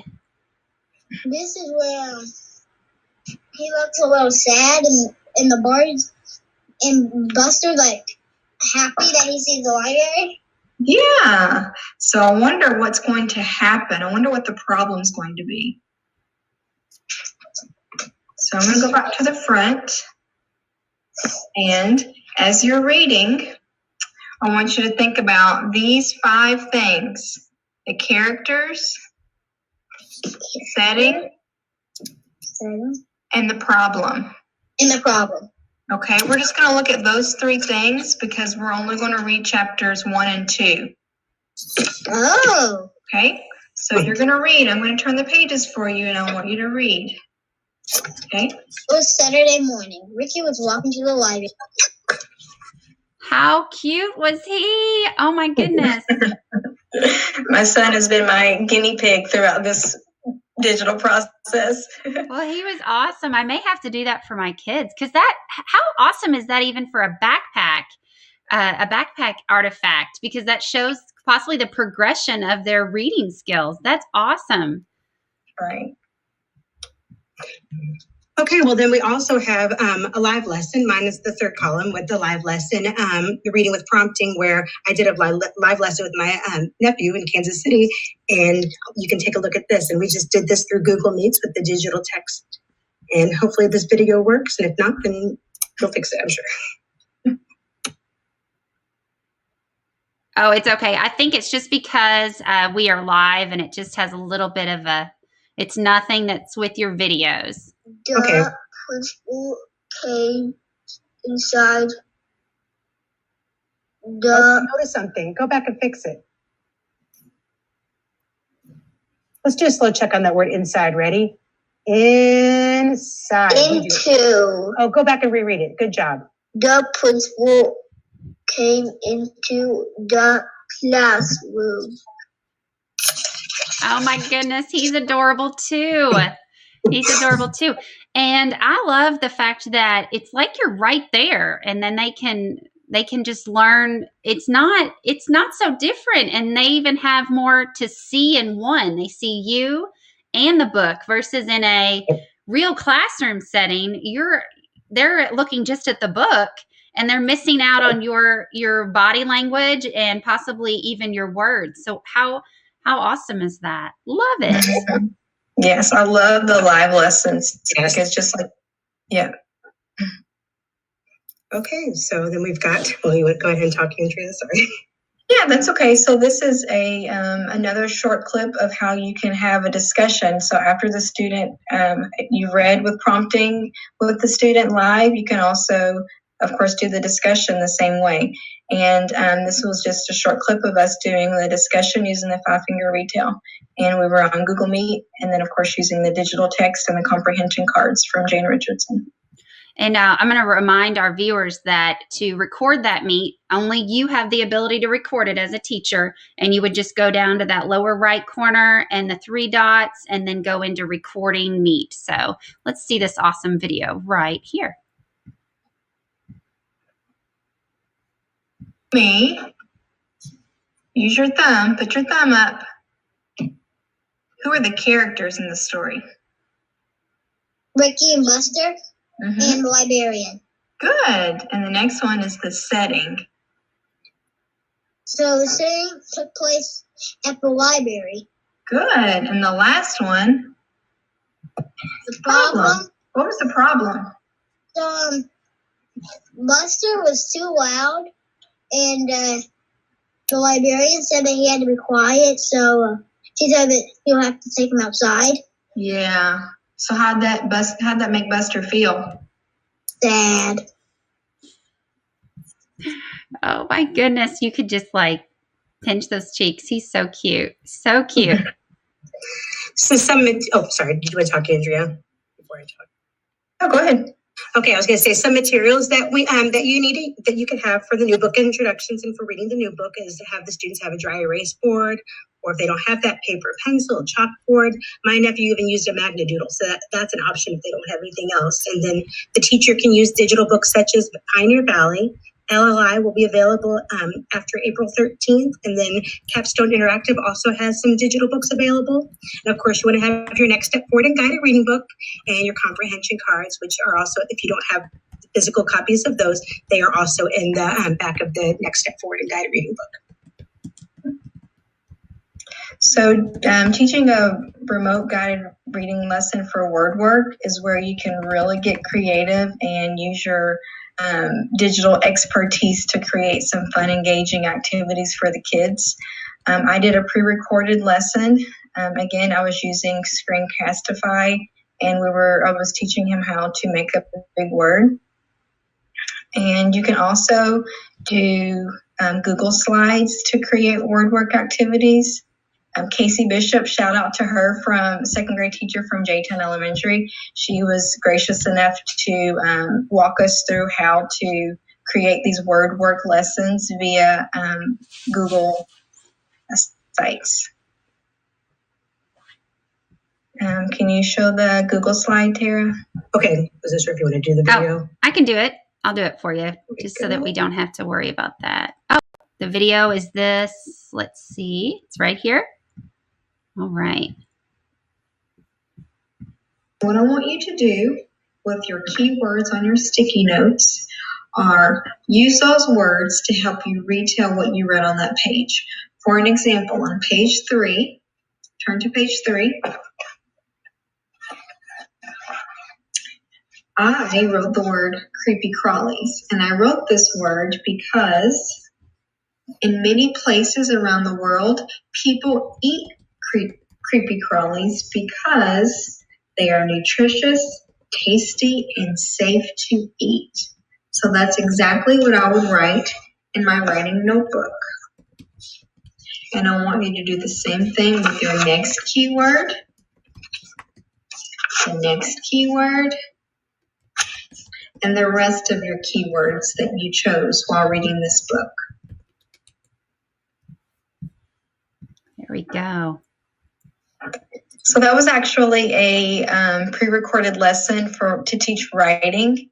You could do it that way. And what Tara is showing you now is how to use Google Sites to create word work. I chose to make a big word using the word nutritious because that was one of the words that was in our new book. And so what the student would do was click on the audio button and they can hear the word. They're not going to be able to hear, but I can show you. Okay. And then the students would drag the letters into the correct box so they can make that big word. And when they're finished, to check on themselves, they click on the button that says click here. And I used Screencastify to explain the steps to make that big word so they can check on themselves to see if they were right. And again, Casey Bishop walked us through how to create these Google slides. So thank you, Casey. This has really opened up a new way of digital learning for our students. And they can also use this too in the future during guided reading workshop. Here's an example of a picture sort. You can play the sound and then move it over where it needs to go. And an analogy chart over here. Again, they play the sound. They figure out which one, where it goes. Oh, if I could get my mouse to work. And then Casey also made a little letter tray, so you can use that to create your work on the slides. Okay, so now we're on another option is Andrea did the pre-recorded making words activities on here, and I did a live version, and so this is where we have to have another clip. If you don't mind showing the clip. No, absolutely. Did I show the wrong one a minute ago? I hope I didn't. It's okay. It's okay. It's okay. I'm so it's sorry. Fine. Okay, so here's the live analogy chart. I'm going to click on, first do the new word. Oh, okay. And I'll show you. The new word, which is, we're on 6. No, right over here, where it's a live link over, where it says new word, just click on the live link. Okay, gotcha. There we go. First, what comes next, what comes next, what comes last. Okay, close your eyes. What's missing? Now you can look again. Oh, Let's see if you're right. Are you right? yeah. Okay, close your eyes.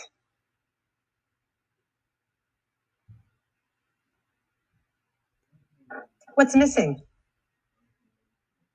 Open your eyes. What's missing? The O and the G. What comes first?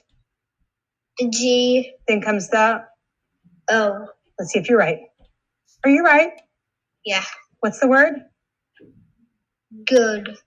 Very good. Close your eyes one more time. Are they closed? Yeah.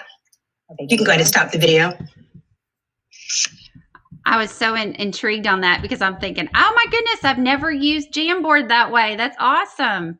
I love Jamboard. I'll show that in a minute. If you want to click on the analogy, I'll show another way you can do is make an analogy chart on Jamboard. Okay. You click on the analogy video. They can watch that for about 30 seconds, 40 seconds. Okay. Yeah. Listen, spat. It's underneath chat. Very good. What comes first? For spat. S Uh-huh. P Mm-hmm. A Mm-hmm. T. Okay. Next word is snake. Say it slowly if you're ready. Snake. You can go ahead and stop it. Okay. Where would that go? Awesome. Oh my goodness. Okay, so again, that was something they could, I was actually writing it for them, but they could have their own paper and write it for themselves while you're doing it. You can also make a Jamboard interactive. I'm going to go ahead and show you the Jamboard. It is a part of the Google Suite. So it's just one of the little options on the Google Suite, and you can make different boards on there. Here is the one for my analogy chart. You can see there's also sound boxes up there. Here's what I use for making words. And they're just really easy to create. I'll show you. You could add a new page and then go ahead and these are just Post-it notes. Make a letter over there and save it. You've got a letter right there. If you wanted to add a image, you could do a Google image search and do analogy charts. See if I can spell it right. On the analogy chart, select, add it onto there. And what's really nice is that after you've made your Google site, you can, or your Google Jam, you can make it for a lesson. You can rename it, name it, give it the child's name, and then you can share it with that one specific child, or share it with the whole group, and it can be interactive, and they can send it back to you. Which I'll show you how we did that later in writing. And you can also make a copy for every student in Google Classroom too, so that you can see how they manipulated those tools. Goodness, I love it. Yes, there's the possibilities are endless. So some of the word study options, material options are, again, the Next Step Board and Guided Reading Book, a whiteboard, magnetic board. If they don't have that, they can use magnetic letters, or they can have paper-made letters, or even game pieces if they have Scrabble sitting around at home. They have a dry erase board, paper and pencil, chalkboard, and again, good old Magnadoodle. So those are some of the material options for word study. So we've seen the pre-recorded writing lesson, and you can also do a live lesson for writing. And Tara can show you hers. Okay. Oh. I'll do it. I promise. I'll do it this time, the good one. So, okay. So I'm going to go right here and then right here. All right, here we go.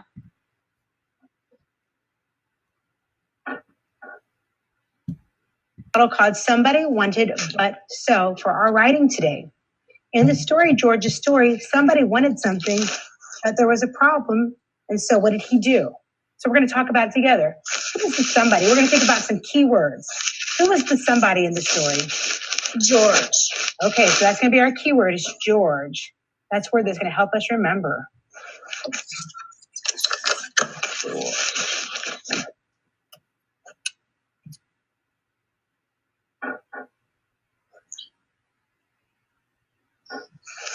Okay, wanted. What did he want? What did George want? Somebody to read his story. Okay, what would be the good? Oh my goodness, look at that. Okay, so you can see how you can use that. And again, I use Jamboard. I'll go ahead and click on here. And then what's nice is, like we said earlier, you can share it with your student and then they can share it back with you. So I'll show you just an example of how we filled out the top two. This was for a different story. And then he filled out the bottom part and he made a sentence for that. So that's just another option you can do and share it, and then they can send it back to you. If you're doing a pre-recorded writing lesson, you can, in order to provide feedback, you can just ask the parent, if you have a relationship with them, if they can just send a picture of the student's completed writing, and they can do that via email or text messages or through Class Dojo, so that you can see their writing and you can give them feedback. And And then again, some of the writing materials, same as all the other ones: paper, writing utensil, index cards, post-it notes, the virtual whiteboards or the jam boards. Back to the pre-recorded writing lesson, I had the actual book and I put sticky notes in the book, but if you're using the digital text, you can just simply tell the student what page you want them to stop on so that they can record their keyword or whatever strategy that you want them to use.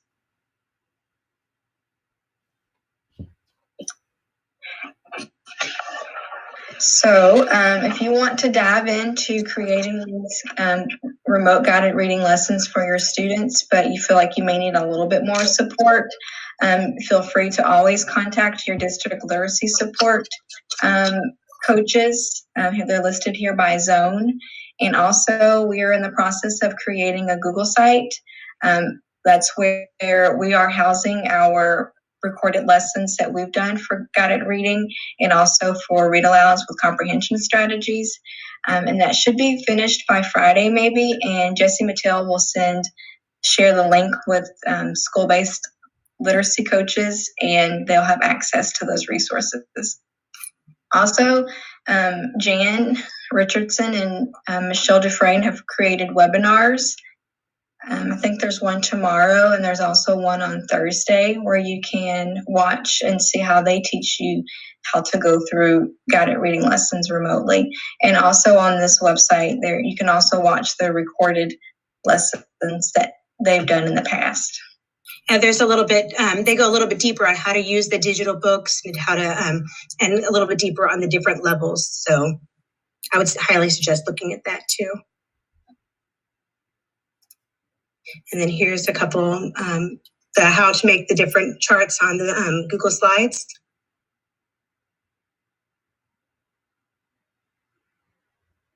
End of our presentation, so that's it. So again, we just encourage you to try it. If you make a mistake, you can just delete it, or you don't even have to share it with your students, but just try it and get creative, because you can also use these two once we get back into the classroom for guided reading instruction and workshop. Yeah. Thank you, guys. Thank you. We did have one question. Olivia Huber says, Capstone Interactive, is this a website? Yes. Okay. There you go, Olivia. There's your answer. Oh, thank you, ladies. You guys are awesome. And I learned so much. And I know that our teachers did too. We have tons of people out there that are joining us today. And are as you're in that chat, make sure you introduce yourself and tell us where you're from, and as well as keep those questions coming, because we like to tailor this to you and make sure that you learn just right alongside all of us together. I just want to remind you that on this training schedule, all of these resources that they're using, their slide decks, are linked right on their names for you. And as we go on next, we have our ECE Behavior Part 2 with Annie Gooden and Laura Ferguson. Good morning, ladies. How are you? Good morning. Good morning. We're so glad to have you with the Part 2. I love it. And this is near and dear to my heart because I'm an ECE teacher. And so these, one of the things that we all know is that some of these things that do assist our ECE students also help with our general ed students. So these are important for everybody also to tune into. So also I'm going to remind you real quick, if you haven't yet gotten to click that subscribe button, if it's red, if you're on the top right hand corner, if you haven't, it's important for you to click that, because then you are notified when we go live, as well as other updated videos that we upload that are supporting you in this endeavor, and other things that tons of other things that are on that channel. When you do that, when you go there, you're getting information in that logarithm that's across the the bottom that gives you suggested videos for you. And that way you don't have to seek out that information. It comes right to you because we know your time is valuable and important. So make sure you go ahead and click that subscribe button. So if you're just joining us now, grab this link to the video. Just have to click share and tweet it out or send it via email or however, text message to your colleagues, because they're going to be able to learn right alongside you and ask questions right here in the chat so that they can grow along with you. So I'm going to let you ladies take it off. We're so glad that you're here, Anne and Laura. So join us. I'm ready to learn from you. All right. Well, we're happy to be here. Thanks for having us again. I know behavior's been a hot topic with ECE, so we're hoping to provide some additional support to our teachers.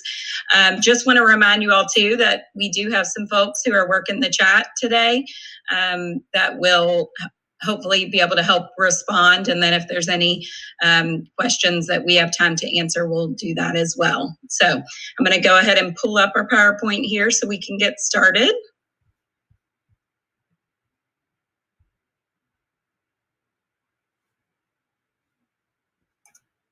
Looks great, Anne. Thank you. All right, good deal. Okay, so behavior during NTI.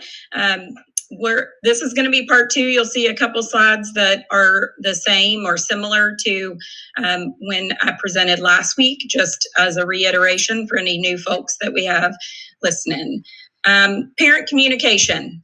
Started out with this last time, and I just want to make sure that we hit this again because communicating with parents is going to be super important during this time so that we can make sure we're providing that free and appropriate public education to our students who receive ECE services. So a couple things to think about with that are going to be what level of consultation is necessary with parents to support them and the child. So we do have various levels of need even with our parents and our students. So we want to make sure we're reaching out and having those conversations. Talking with the parent about what they're able to take on. We want to make sure that, that we're working in conjunction with the parent.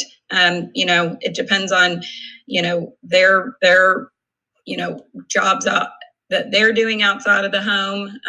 It depends on the needs of the student, how many siblings there may be in the home. There's lots of things to consider there. So having those conversations can help us find out that information. And work in conjunction with the parents. And then just keeping in mind that they may need some additional supports. The parents may need some coaching, previewing of work, providing answer keys. And then there's a great resource there at the bottom for families that really can take some different things like providing choices, providing rewards, things of that nature, and task analyzes that for parents. So I encourage you to check that resource out. Okay. Providing STI. We've gotten a lot of questions about how to provide STI and how to provide data collection. So we're going to hit both of those in today's training. We want to make sure that we're looking at various ways to provide STI depending on the needs of the family. So it could be phone, text, email, Google Classroom, sharing videos, sending parents picture directions, sending them task analysis of various behaviors. So several different ways there, but we do want to make sure that we're reaching out and figuring out what's best for the family. Some other things we want to make sure we're considering is the developmental level of the student, the availability of technology within the home, the generalization across all settings is the goal. So remember, when we're, right now is a great time for our kiddos to try to generalize some of the behaviors we were working on prior to prior to moving to the NTI instruction. So getting them to practice those strategies within the home setting. So that is the ultimate goal, and that is why we provide specially designed instruction, is to help them with the skills they need, and then work on generalizing those across settings. Providing them appropriate, equitable services to meet their needs, and then continuing to use the same SDI, just adjusting it for the home environment. So we're going to look at how to do that now.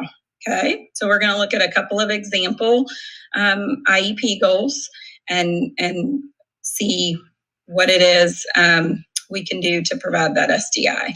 So here's an example goal when presented with a challenging task, and will demonstrate the use of cooperation and coping skill strategies with 90% accuracy over 4 out of 5 trials, as measured twice weekly by teacher observation and behavior sheet.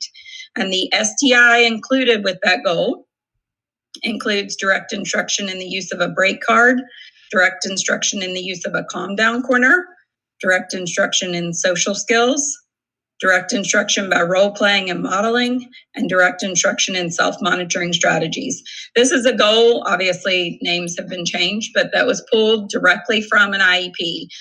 So I wanted to share with you an actual goal that a student has and what that might look like. So we've talked a lot about making sure that we're providing that SDI and how it may look different in the home environment, but we want to make sure that we're still giving that specially designed instruction. So I've taken each of those SDIs and looked at how we might implement that. So direct instruction in the use of a break card. So, the student likely had a break card at school. That's something the teacher was utilizing. Probably didn't take that home with them unless they were working on that in the home setting already. So those may need to be creating it with paper pencil. If you have an electronic one that was being utilized at school that you printed off and made copies for the student, if you have that electronically that you can share with the parent if they have accessibility to print that off, and so that the student has the same break card that they may have had at school, or if it needs to be hand created, that's fine too. Or possibly if it doesn't make sense, maybe to have a paper pencil one that the student has created or the parent has printed. Maybe it's even working with the parent on adjusting that a little bit to make it just a verbal cue that the student uses, or parent giving the student a verbal cue to remind them when they see them starting to get frustrated. So we may switch it over if it works better for the parent and student in the home setting to make it a verbal request to take a break rather than handing them a card. Decide where that break needs to be in the home. Just as at school, there's a designated location, we want to make sure there's a designated location at home. Discussing home scenarios when a break may be needed. So working with the parent to talk about, and the student, that instruction and that time that you spend with the student, whether it's teleconferencing or on the phone, is looking at that home scenario. And different times when a break may be needed. Okay. Task analyze taking a break with the parent. So, sometimes we just assume that people know the steps to taking a break. At times, I think because we do it quite often with students, we just assume that we know what that should look like. But we may need to break that down for the parent and for the student to recognize when it's needed, to talk about the steps, how long should the student, use their break, and what does it look like re-entering after a break, things of that nature. We want to create a visual of the steps for the student. So if we task analyze something, we may need to actually write down those steps and send it to the parent so that they have it. Okay. And then possibly creating a visual for the student's actual break area. So which leads us to directions in the use of the calm down corner. So likely we've taught the student at school, but we've got to go over that same thing in the home. And what does that look like in the home?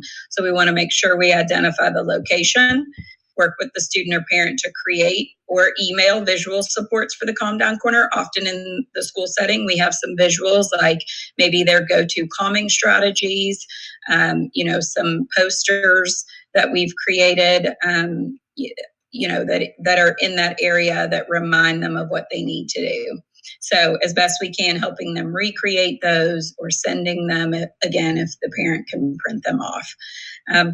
Identify items in the home they may need that may help with calming. So a lot of times we may have fidgets and things like that in a calm down corner at school, or a pillow or something of that nature. So it may be that we look for things or help them find things within the home that can help with calming. They have stuffed animals. Sometimes they have the ability to sort of create a tent area for the student, fidgets, things of that nature that they can either find in the home or create in the home, providing that instruction on when and how to use the calm down area, and then role playing possibly the use of that calm down area. Okay. The next couple of STIs, direct instruction and social skills. So this is kind of general, but based on this goal of cooperation when presented with challenging tasks. Some of the things that you might do lessons on would be those coping calming strategies, problem solving scenarios with the student, appropriately following directions in the home setting, might be some ideas on lessons. And then consider access to technology when planning those social skills lessons. So it may be that the student needs to have access, if you're able to use Google Classroom and Google Meet or Google Hangout with the student and actually work visually with them through some things, great. And keep in mind that I can still do small groups, of social skills instruction with students. And then if they don't have technology, that may need to look a little bit different. I may need to find, some other ways. And if you check out our ECE resources, there's some great resources there. And in our session from last week as well, some good low tech ideas. With direct instruction by modeling or role playing, some thoughts there, role play scenarios through teleconference, create your own video model and text it or email it or post it in your Google Classroom. Assign students to create a video modeling a skill after a lesson. So after you have given them some direct instruction, maybe it's asking them to create a video of that skill and ask the parent to text or email that video to you. And then finding already created videos that model a skill appropriately. So you can find lots of great videos out there that already are modeling those skills. Okay. And then the last STI for this particular goal is direct instruction and self-monitoring. So we talked a little bit about this in the session last week, but working with the student and parent to identify those behaviors that they are going to be self-monitoring at home. And those should go along with what's on the IEP, but may just be adjusted to the home environment. So it may be, I'm looking at behavior with siblings and parents rather than classmates and teachers. Create a self-monitoring form. I'll show you an example here in a second. Work with the student and parent to decide on those daily rewards or incentives. Decide the minimum amount of points needed to earn the reward or incentive. And then develop a schedule to check in daily with the student and parent. Okay. Some sample visuals that may be helpful for the student that can be, emailed or created with materials within the home. Some great examples here of different feelings charts, and scales to assess where I am as far as, am I kind of calm, happy, doing well, all the way up to I'm mad or frustrated. I feel like I'm going to explode, and looking at what strategies at each of those levels will help the student get back down to that calm area. So all of these would be examples that might be able to be recreated in the home, or if we have them electronically, emailing those to the parent. But visuals that could be created and used in that calm down corner,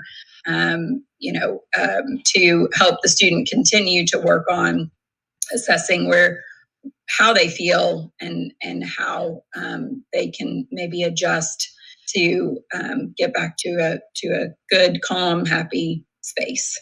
Okay. Sample self-monitoring form. Again, you can see over there on the left-hand side that the behavior is adjusted to the home setting. So I followed my parents' directions. I used my break card, calm down area when I was upset or frustrated. I completed my school work or chores. We can adjust it, to some of the things that they may be asked to do in the home. A challenging task at home may be that I'm being asked to clean my room or unload the dishwasher. It doesn't just have to be the school work that I'm having to do. And then I moved from a preferred activity to a non-preferred activity without complaint. So an example might be I stopped playing a game to clean my room.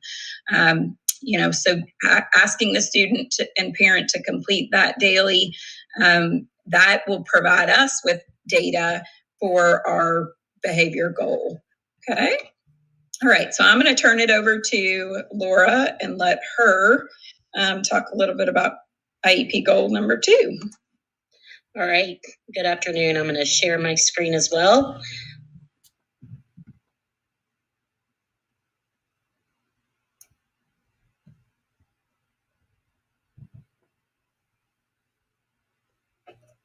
And is that working? Can you see my screen?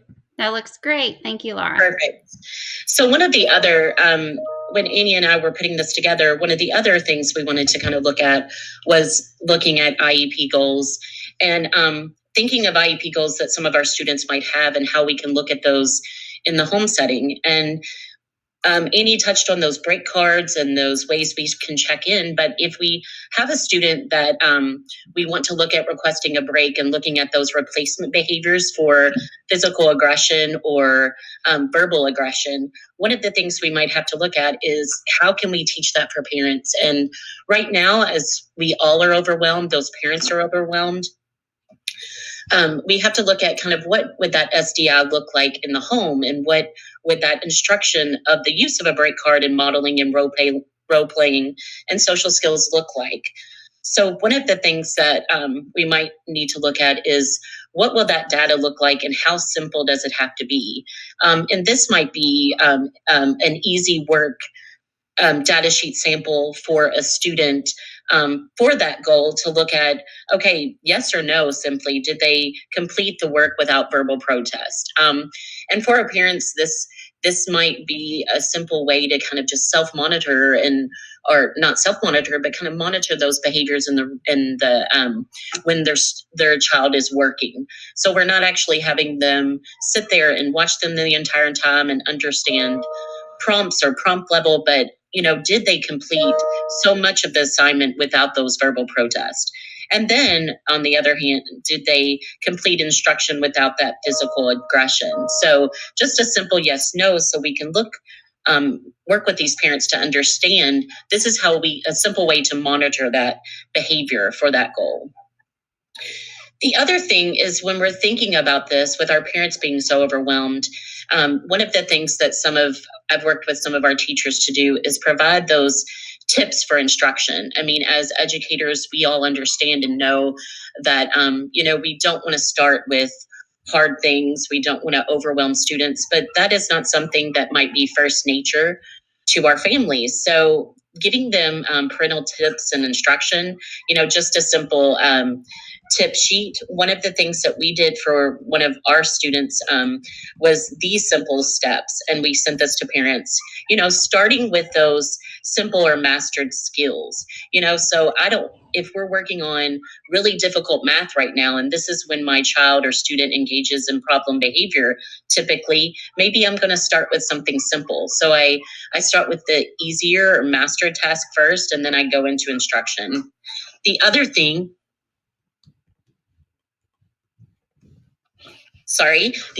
we want to look at is making sure parents understand and that, start with motivating. What do they want to work towards? Letting them know that we want to remind them of their preferred items.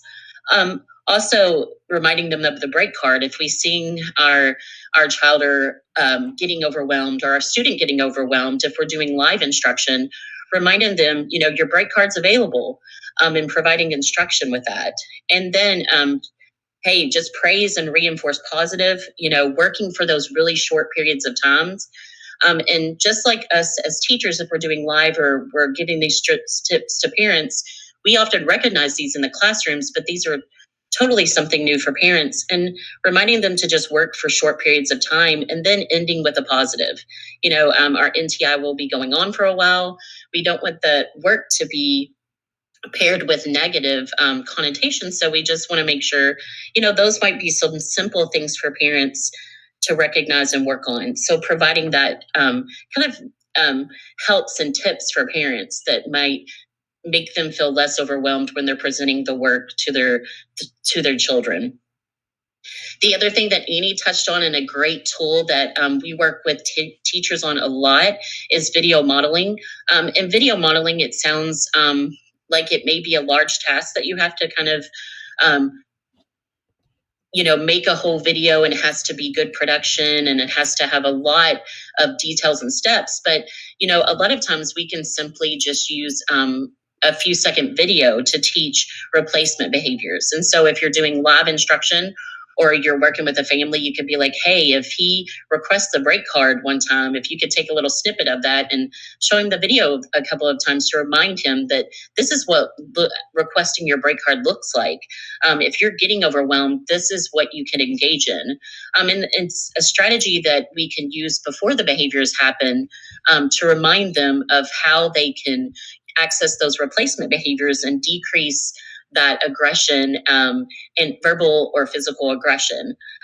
There's a step-by-step that can be overwhelming for families, but is good for teachers, on that linked website that I have on there right below on the PowerPoint. And it's a step-by-step kind of task analysis of how we put together video modeling. But for parents, it might be, hey, if you see him, you say it's time for work, and he sits down, you take a little video and say, hey, this is what we're going to be doing today, and showing it to him before he starts work, and showing them accessing reinforcers.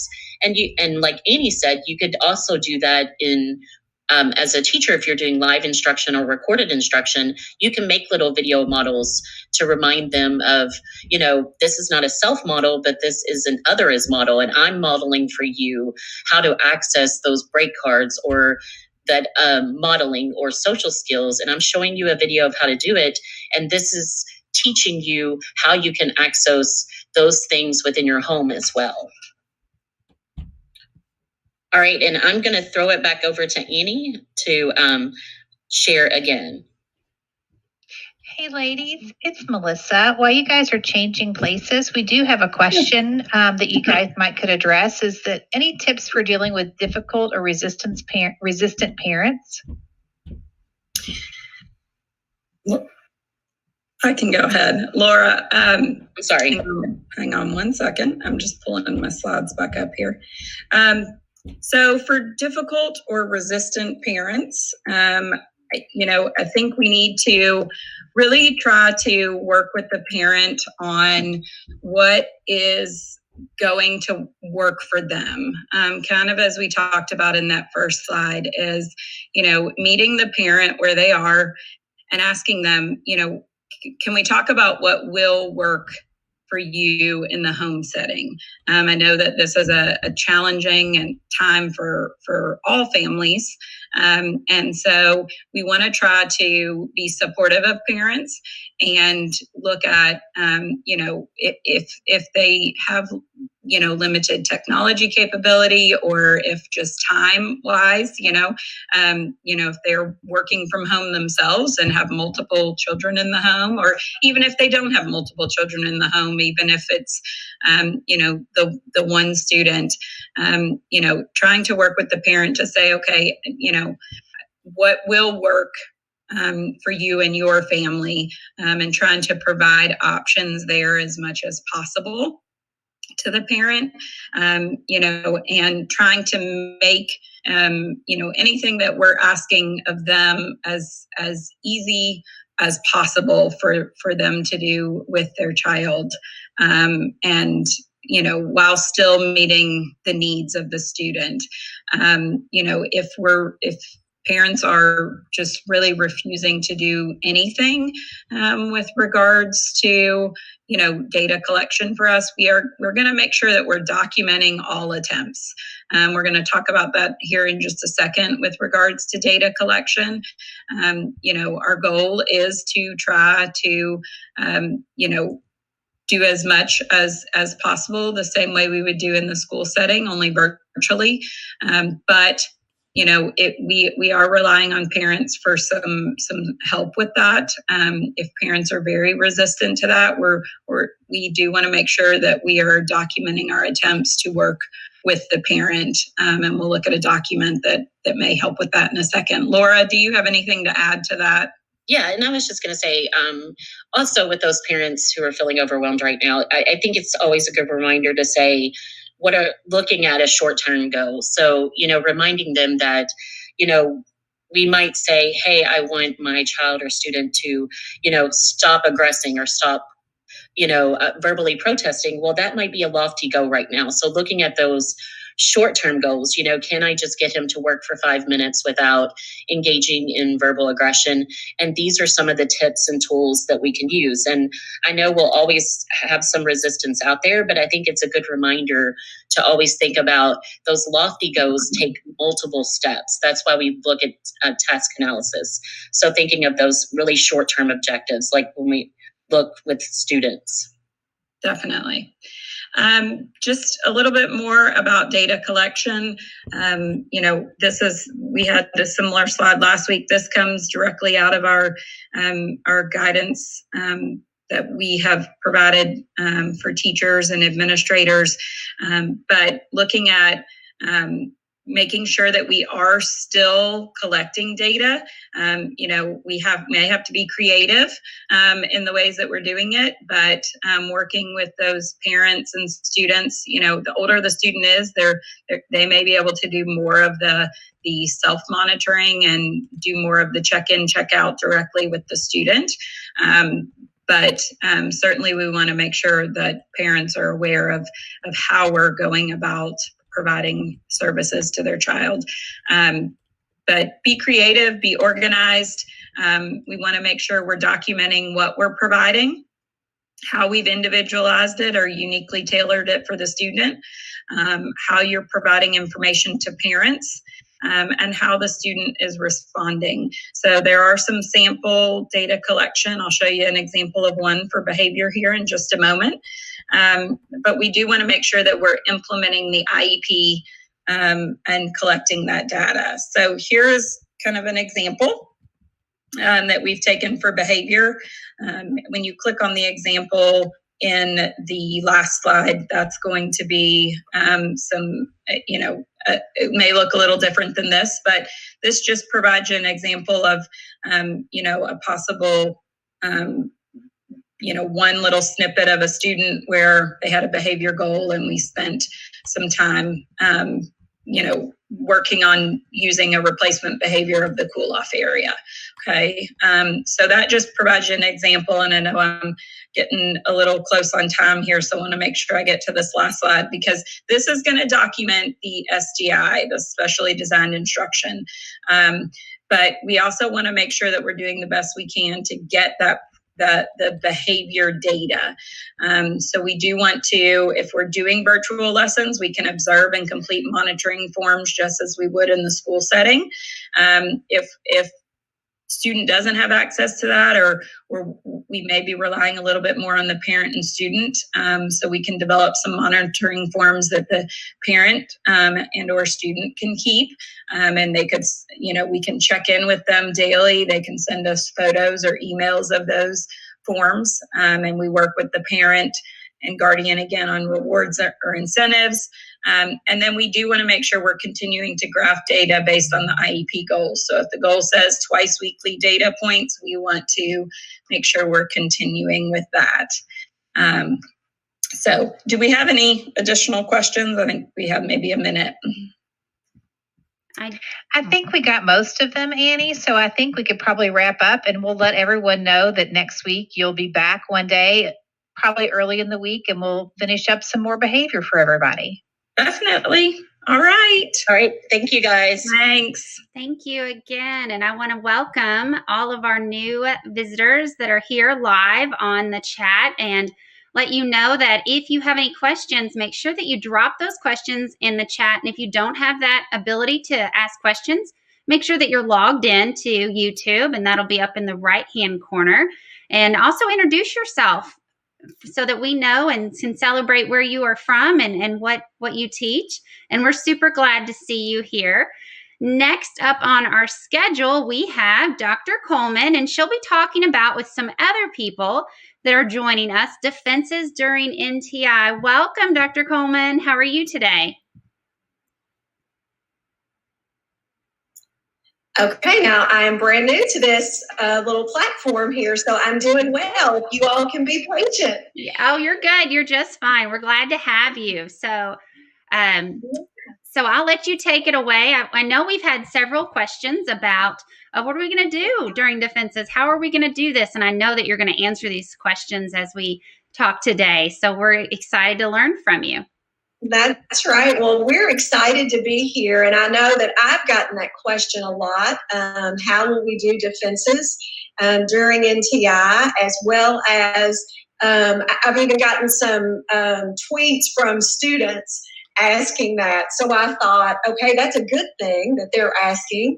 And so I found some friends who were willing to join me this week to talk about their approach. So I am going to share my screen so that you can see their slides. All right, let's see. Look at here now. You did it. Look at you. Just fine. I'm telling you, I'm just getting better every day. I bet I should put this in present mode if I really want it to be fancy, right? Okay, so what I need to do is go back to the beginning, because so here we are to talk about defenses. So with me, I have Shervita West from Brandeis Elementary. She's the principal there. Bethany Dugas and Tara Greenwell from Ramsey Middle School, and Jennifer Rulon from Seneca High School. So Bethany, I believe, is an 8th grade teacher at Ramsey. Tara, of course, is the principal, and Jennifer is one of the counselors at Seneca. So they've all just done a great job with how they're handling defenses. So our hope is that this, really provides some good ideas and inspiration for others as they tackle this. So I'll just start right away by turning it over to Shervita to talk about elementary. And I'm assuming, Elaine, do I continue to drive? You can. It's whatever you prefer, you and Shervita, so that she can share her screen, or you can. It's just a little collaboration that would need to go on in that. I will let Carmen drive. Carmen, you can drive. I'm the driver. Okay. Okay. So teachers at Brandeis have taken the opportunity to leverage using Screencast-O-Matic as a way for our students to think. I'm going to quit doing that. Wait. Okay, my email will drive everybody crazy if I don't turn that on. So we've taken that opportunity to use Screencast-O-Matic, the Screencast-O-Matic platform, as an opportunity for our students to present their defenses. I will say that prior to us transitioning into NTI, almost 100% of our kids have finished their visual presentation. So we were in a really good position of being able to see kind of where they were in terms of preparing for their defense.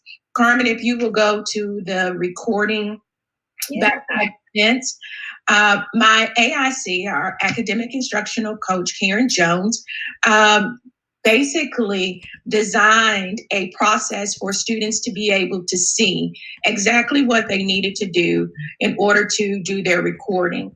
And so part one was walking them through using the Screencast-O-Matic platform. And then the second recording was how they actually link up their presentation once they are completed into a Google form that allows their mentor and their teachers to go in and simply click to see their presentation. Okay, Carmen, you can go back. Okay. If you go to the next slide, there you go. So as I mentioned, we were collecting the data on a Google Sheet, and if you will click that link right there. Right here. Yes. It shows you how or where. The students put the video link, student's name, teacher homeroom, so that we can keep track of students as they are entering their data into the platform. What I loved about it is kind of the direction that I gave to my teachers as we started this process of thinking about how we were going to do it. We wanted it to be extremely flexible. And so students can post it whenever. There's no deadline. So if it's now until the end of May that they choose to put their link in here, that is totally their choice. We are very understanding that during this time, parents are working from home. There may be multiple children at home. And so just finding a space to be able to do this and have the right support, we wanted to make sure that we communicated that to families, that there was no pressure for this to be done immediately. Another thing that I asked my teachers to do was to give give feedback to their students as they are presenting this, and having kids an opportunity to do a reflection. And so on the next page, we'll look at how that process works. But Carmen, if you go to the student example, this is what the final products kind of look like. Bella. And I watched Bella this weekend. She's so cute. Adorable. You want to share a little bit of this? Just a little bit. I said on Friday that I think they are getting long-winded on some of the presentation.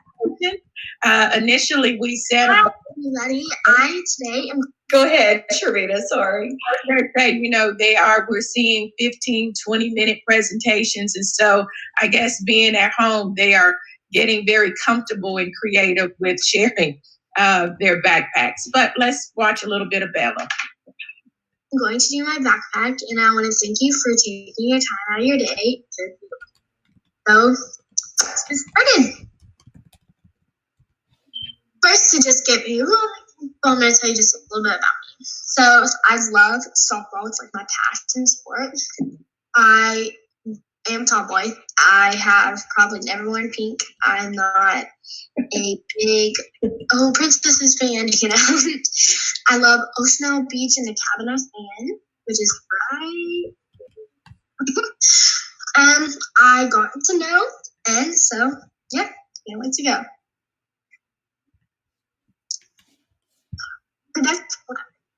When I think of productive collaborator, I think of setting goals for a group to make us a better team and to make us a better group together, and just being better and being a great team, be a good project, and yeah.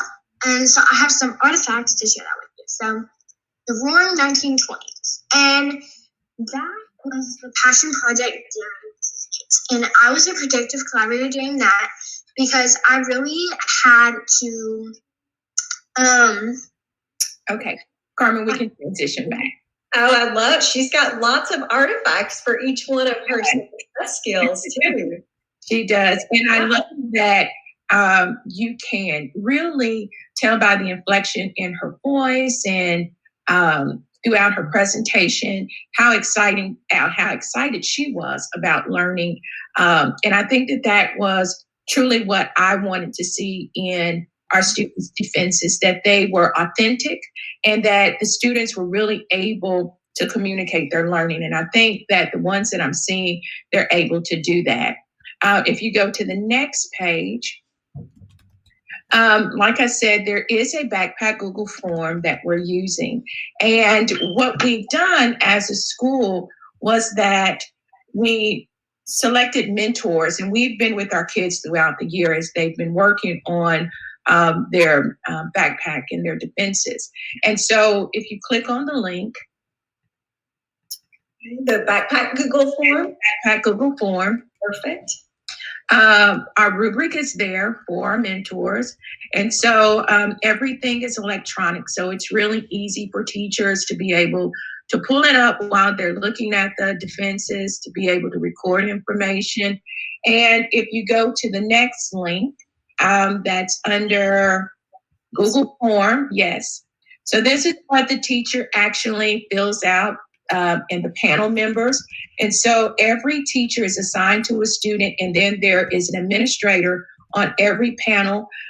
We're hoping to leverage this by being able to share some of our defenses with other members in our zone so that they too can review and give our students feedback on it. Teachers will get this data, and then they will talk to students about the feedback that they've received from the defense process. If you go back, that's pretty much how we're handling at Brandeis. We have thought about our students without technology, and because we were, I think, in such a good position to be able to have their presentations, we could easily walk with them on a phone call through it, or to be able to look at the work that they've already done and consider that as their backpack defense. Right. Yeah, I think that's a special challenge to think about our students without technology and how to do that. But you had said you were making sure they are doing that by phone. Yes. If they need to, that's great. Okay, thank you, Sharvita. Now, Tara and Bethany, let me know if you want to drive or if you want me to drive. My driving's a little erratic, just like in real life. So, I will drive over. Sorry. Miss, just grab it. Hang on, baby. Here. Sorry, I've got a 15-month-old running lunch. I'll go ahead and get started for the first one, and I'll let Miss Day just kind of post the slide up there so you can see it, and I'll go through some helpful tips. If you could just go back one more. There you go. So just some tips for admin and backpack leads at Ramsey. I have a feeling we're doing things very similar, but if there's something that we're doing that can help, that's why we wanted to be a part of this today. Like Sharvita said, scrap the original plan. We had backpacks planned out through May, all the way up to the last day, that's trying to give kids lots of opportunities, and we've just had to really rethink all of that.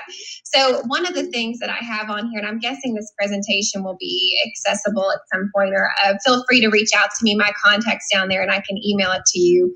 We did have an 8th grade backpack plan, and I'll talk a little bit later about our 6th and 7th grade backpack plan. And that's where it says give guidelines but allow flexibility.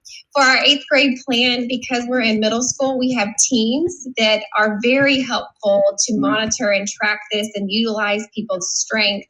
So when I say guidelines, we had some specific things that we wanted each kid to be able to do, but we also gave flexibility in the way that they could do that, and then communicated that to parents, to students, and to teachers.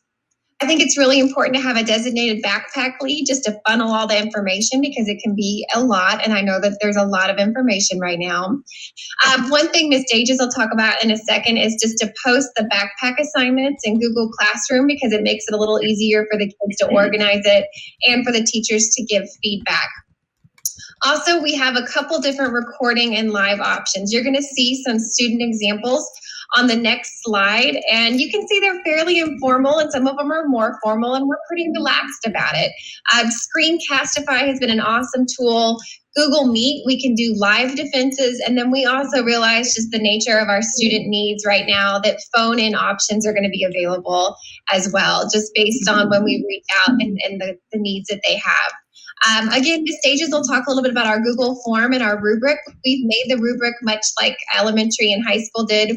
We've made it digital so that we can track and monitor students that have passed successfully or students that need to revisit things. And we have admin, counselors, and the team teachers on there to provide feedback through them through Google Classroom. And the last two things I'll hit on very briefly is just to model it. You'll see that every single one of our 8th grade teams has done a fantastic job of utilizing the Google Classroom videos and Google tools to model what the students need to do, giving them directions, guidelines, and just making sure that in every single way we've reached out to our kids. If there are students that we haven't heard from, we've assigned them support staff to kind of be a mentor and guide them along the way, and we have a process of tracking that. And then finally, don't forget 6th and 7th. Although we're emphasizing 8th grade for defenses, we want the backpack momentum that we have to continue. So 6th and 7th grade has a backpack plan as well, where they can use choice boards or teacher assignments, and we've asked that they try their best to get 4 more artifacts and at least 4 different success skills uploaded by the end of the year, which we think is very fair. But again, flexibility is key. So I'll let Ms. Day just take it. Thank you. All right, so I broke this down. We broke this down by our different teams in 8th grade. As you can see, we've all given directions. We've all given live lessons that have showed kids how to upload stuff, how to attach links, some of the different things that they were struggling with when putting their slides together. We all have some sort of a Google form that they can also fill out when they are ready to defend. And it also tells us what method they want to defend in. So if they want to record and send us a YouTube link, or if they want to just send us or attach their movie straight from their phone, they can do that. They also have the option of setting up, like Dr. Greenwell had said, a Google Meet schedule where we can actually do a live defense and they can actually see us in person and we can ask questions and do that sort of thing. I'm going to show you some examples, and I'm going to also talk about our rubric a little bit. So here is our rubric, our Google form that we fill out when kids submit the videos to us. So as you can see, it has what team they're on, their name, what their final overall score was, and then just our different rubric breakdown based on the different artifacts and the different success skills. One of the things that we've done on our team is I actually made this a Google assignment. Sorry, I have a million tabs open. So we made this a Google assignment that gave them a template just as like a checklist to make sure that they weren't missing any of the success skills or the artifacts. And what this allows us to do is easily see that they can turn it in when they're ready for me to review it, which kind of gives me a flag that I can know that they're ready for me to check it and give them some feedback on it. So I pulled up a couple just to show you some of the conversations that we had.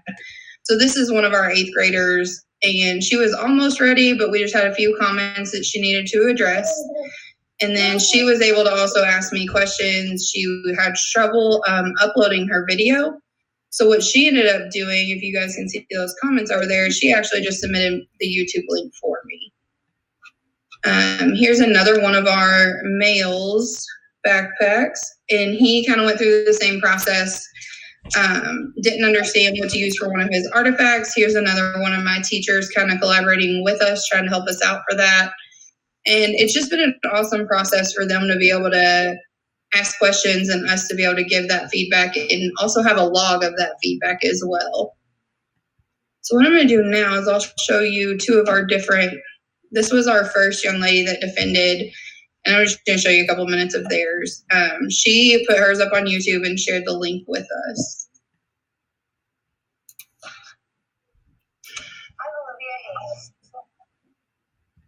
This is my backpack defense for my 2020 school year. A little bit about me. I've played tennis ever since 6th grade in my 8th grade year. I'm hoping to continue this and play for my high school team. I'm also in FCA. FCA stands for Fellowship for Christian Athletes. This happens every Wednesday of the week, and we learn about God and live for them.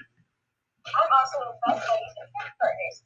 These are basically the same thing besides buddies happens outside of school and Friend Partners happens during school.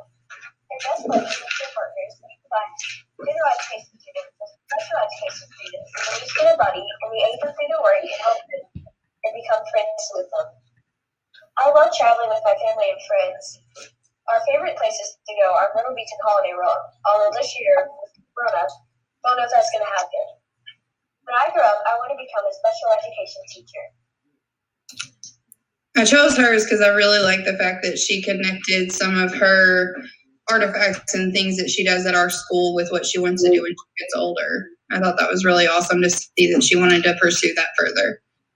This was another one of our students who decided to hook his up through the TV so that it was a little bit more visible. His is probably a little bit more formal, but this is his. Hi, my name is Aiden Koenig. I hope everybody's staying healthy and safe out there.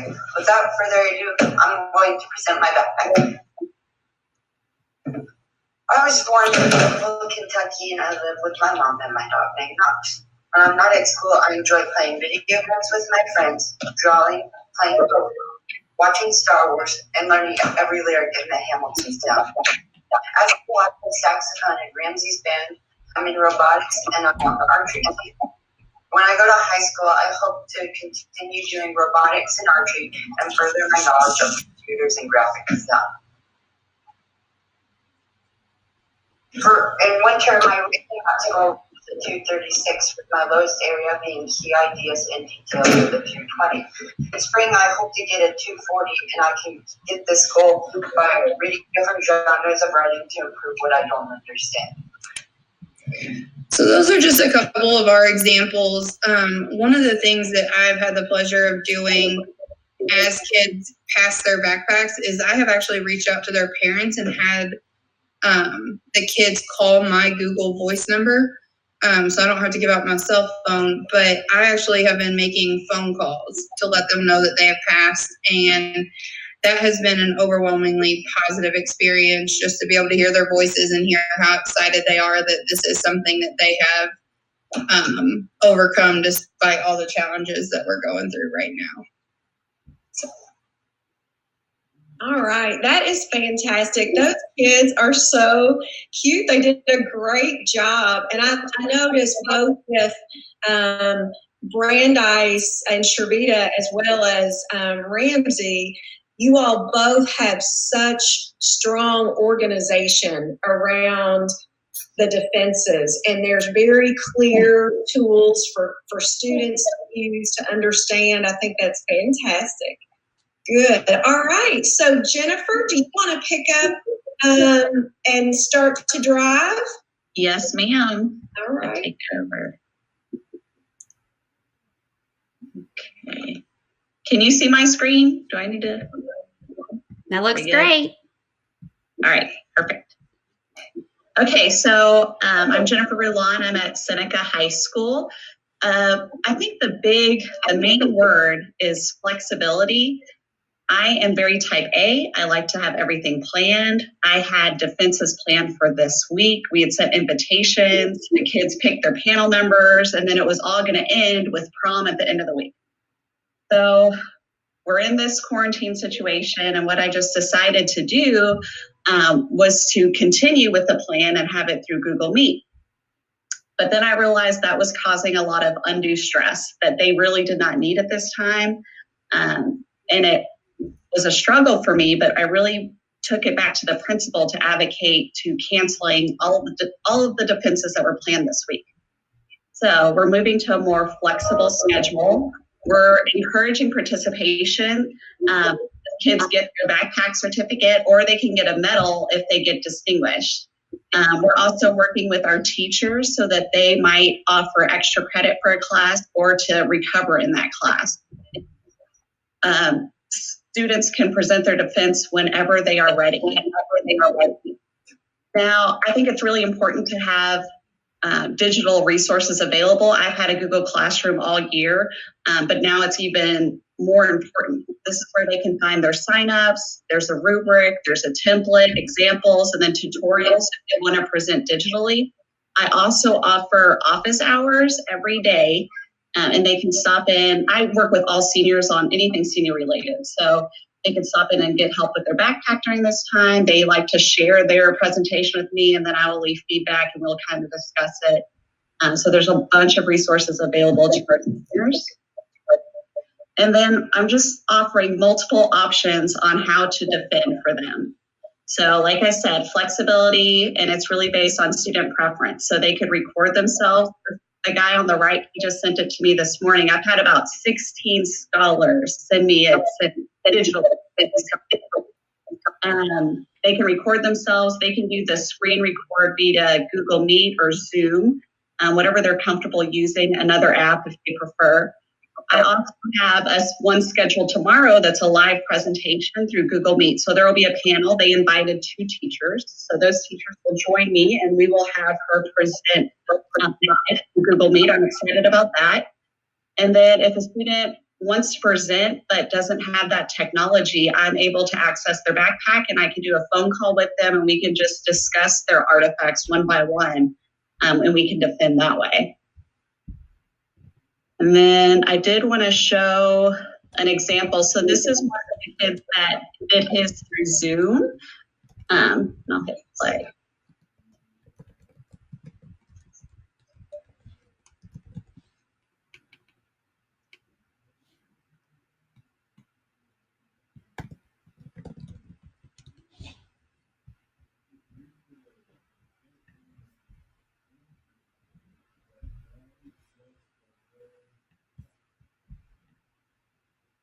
I think you kind of get the idea, but I like this because I get to see their face too. So that's nice to see. But that's all that I have. Yeah. All right, great job. So as you all can, it's obvious why I asked the people to present and share with you. You see, they've all got great systems. They're all emphasizing flexibility. And I'm betting if we had to talk about it, they could all talk about things that they've learned that will impact their defenses in the future too. So really, really good work. We've got some time for some questions, I think, if anybody has any questions. Meanwhile, I'm trying to figure out how to see the chat, which I cannot see right now. That's okay. If everyone would just mute your mic too so we don't get any feedback. Dr. Coleman, you can go to a new tab and go to JCPS Digital Learning Live, and then that way you can see that chat. It's just live on YouTube. And while you guys are doing that, make sure you drop in those questions for these awesome principals and leaders here in our district so that you too can ask and get your answers as quick as possible. But let's see. I'm not sure if we have any. We do have a team in the background that are answering those questions too to the best of their ability, but give a little shout out to a couple of people. We have Joe McKim here supporting. We have Diana French, and she says, thank you so much for this presentation. It's wonderful. Of course, Danette Brown and Mark Sawyer. And Dominique is here. Awesome job. And Justin Elliott says, accessing the backpack and phone call seems very simple. So sounds wonderful.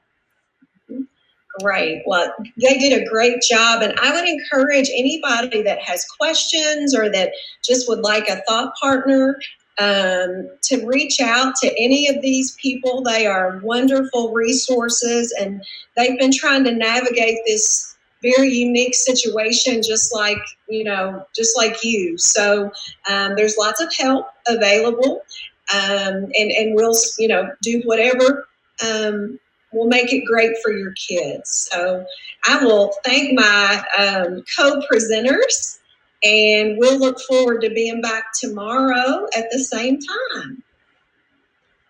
Thank you. Thank you, everyone. And it is almost 12 o'clock, and we do take a small break here for you guys to have a lunch and also to just come back at 12:30 so that you are not missing out on our next session. So at 12:30, we will be creating choice boards with Susan Price and Suzanne Kramer. And I know that that's going to be very informational, as well as TIC during the NTI with Lamisa and Jennifer as well. So, and then of course, Google Classroom with Google Meet, and that's an update. So if you need some more upskilling on that, make sure you tune in at 1:30 as well. And then 2 o'clock, we have Promoting Independence Through Pre-K Choice Boards with Jimmy and Suzanne, as well as the Gale database overview for us. And then, of course, are using the teacher toolkit with Study Island. So continue to use these virtual trainings and make sure that you connect with us, and go ahead and use the hashtags We Are JCPS at Home, as well as the Digital Innovation hashtag to tell us how you have become innovative with these tools on Twitter, and then also with sharing these with your colleagues so that they too can get connected with this awesome resource that we have going on. I'm going to let you guys go, have fun at lunch, and see you at 12:30, and have a good day.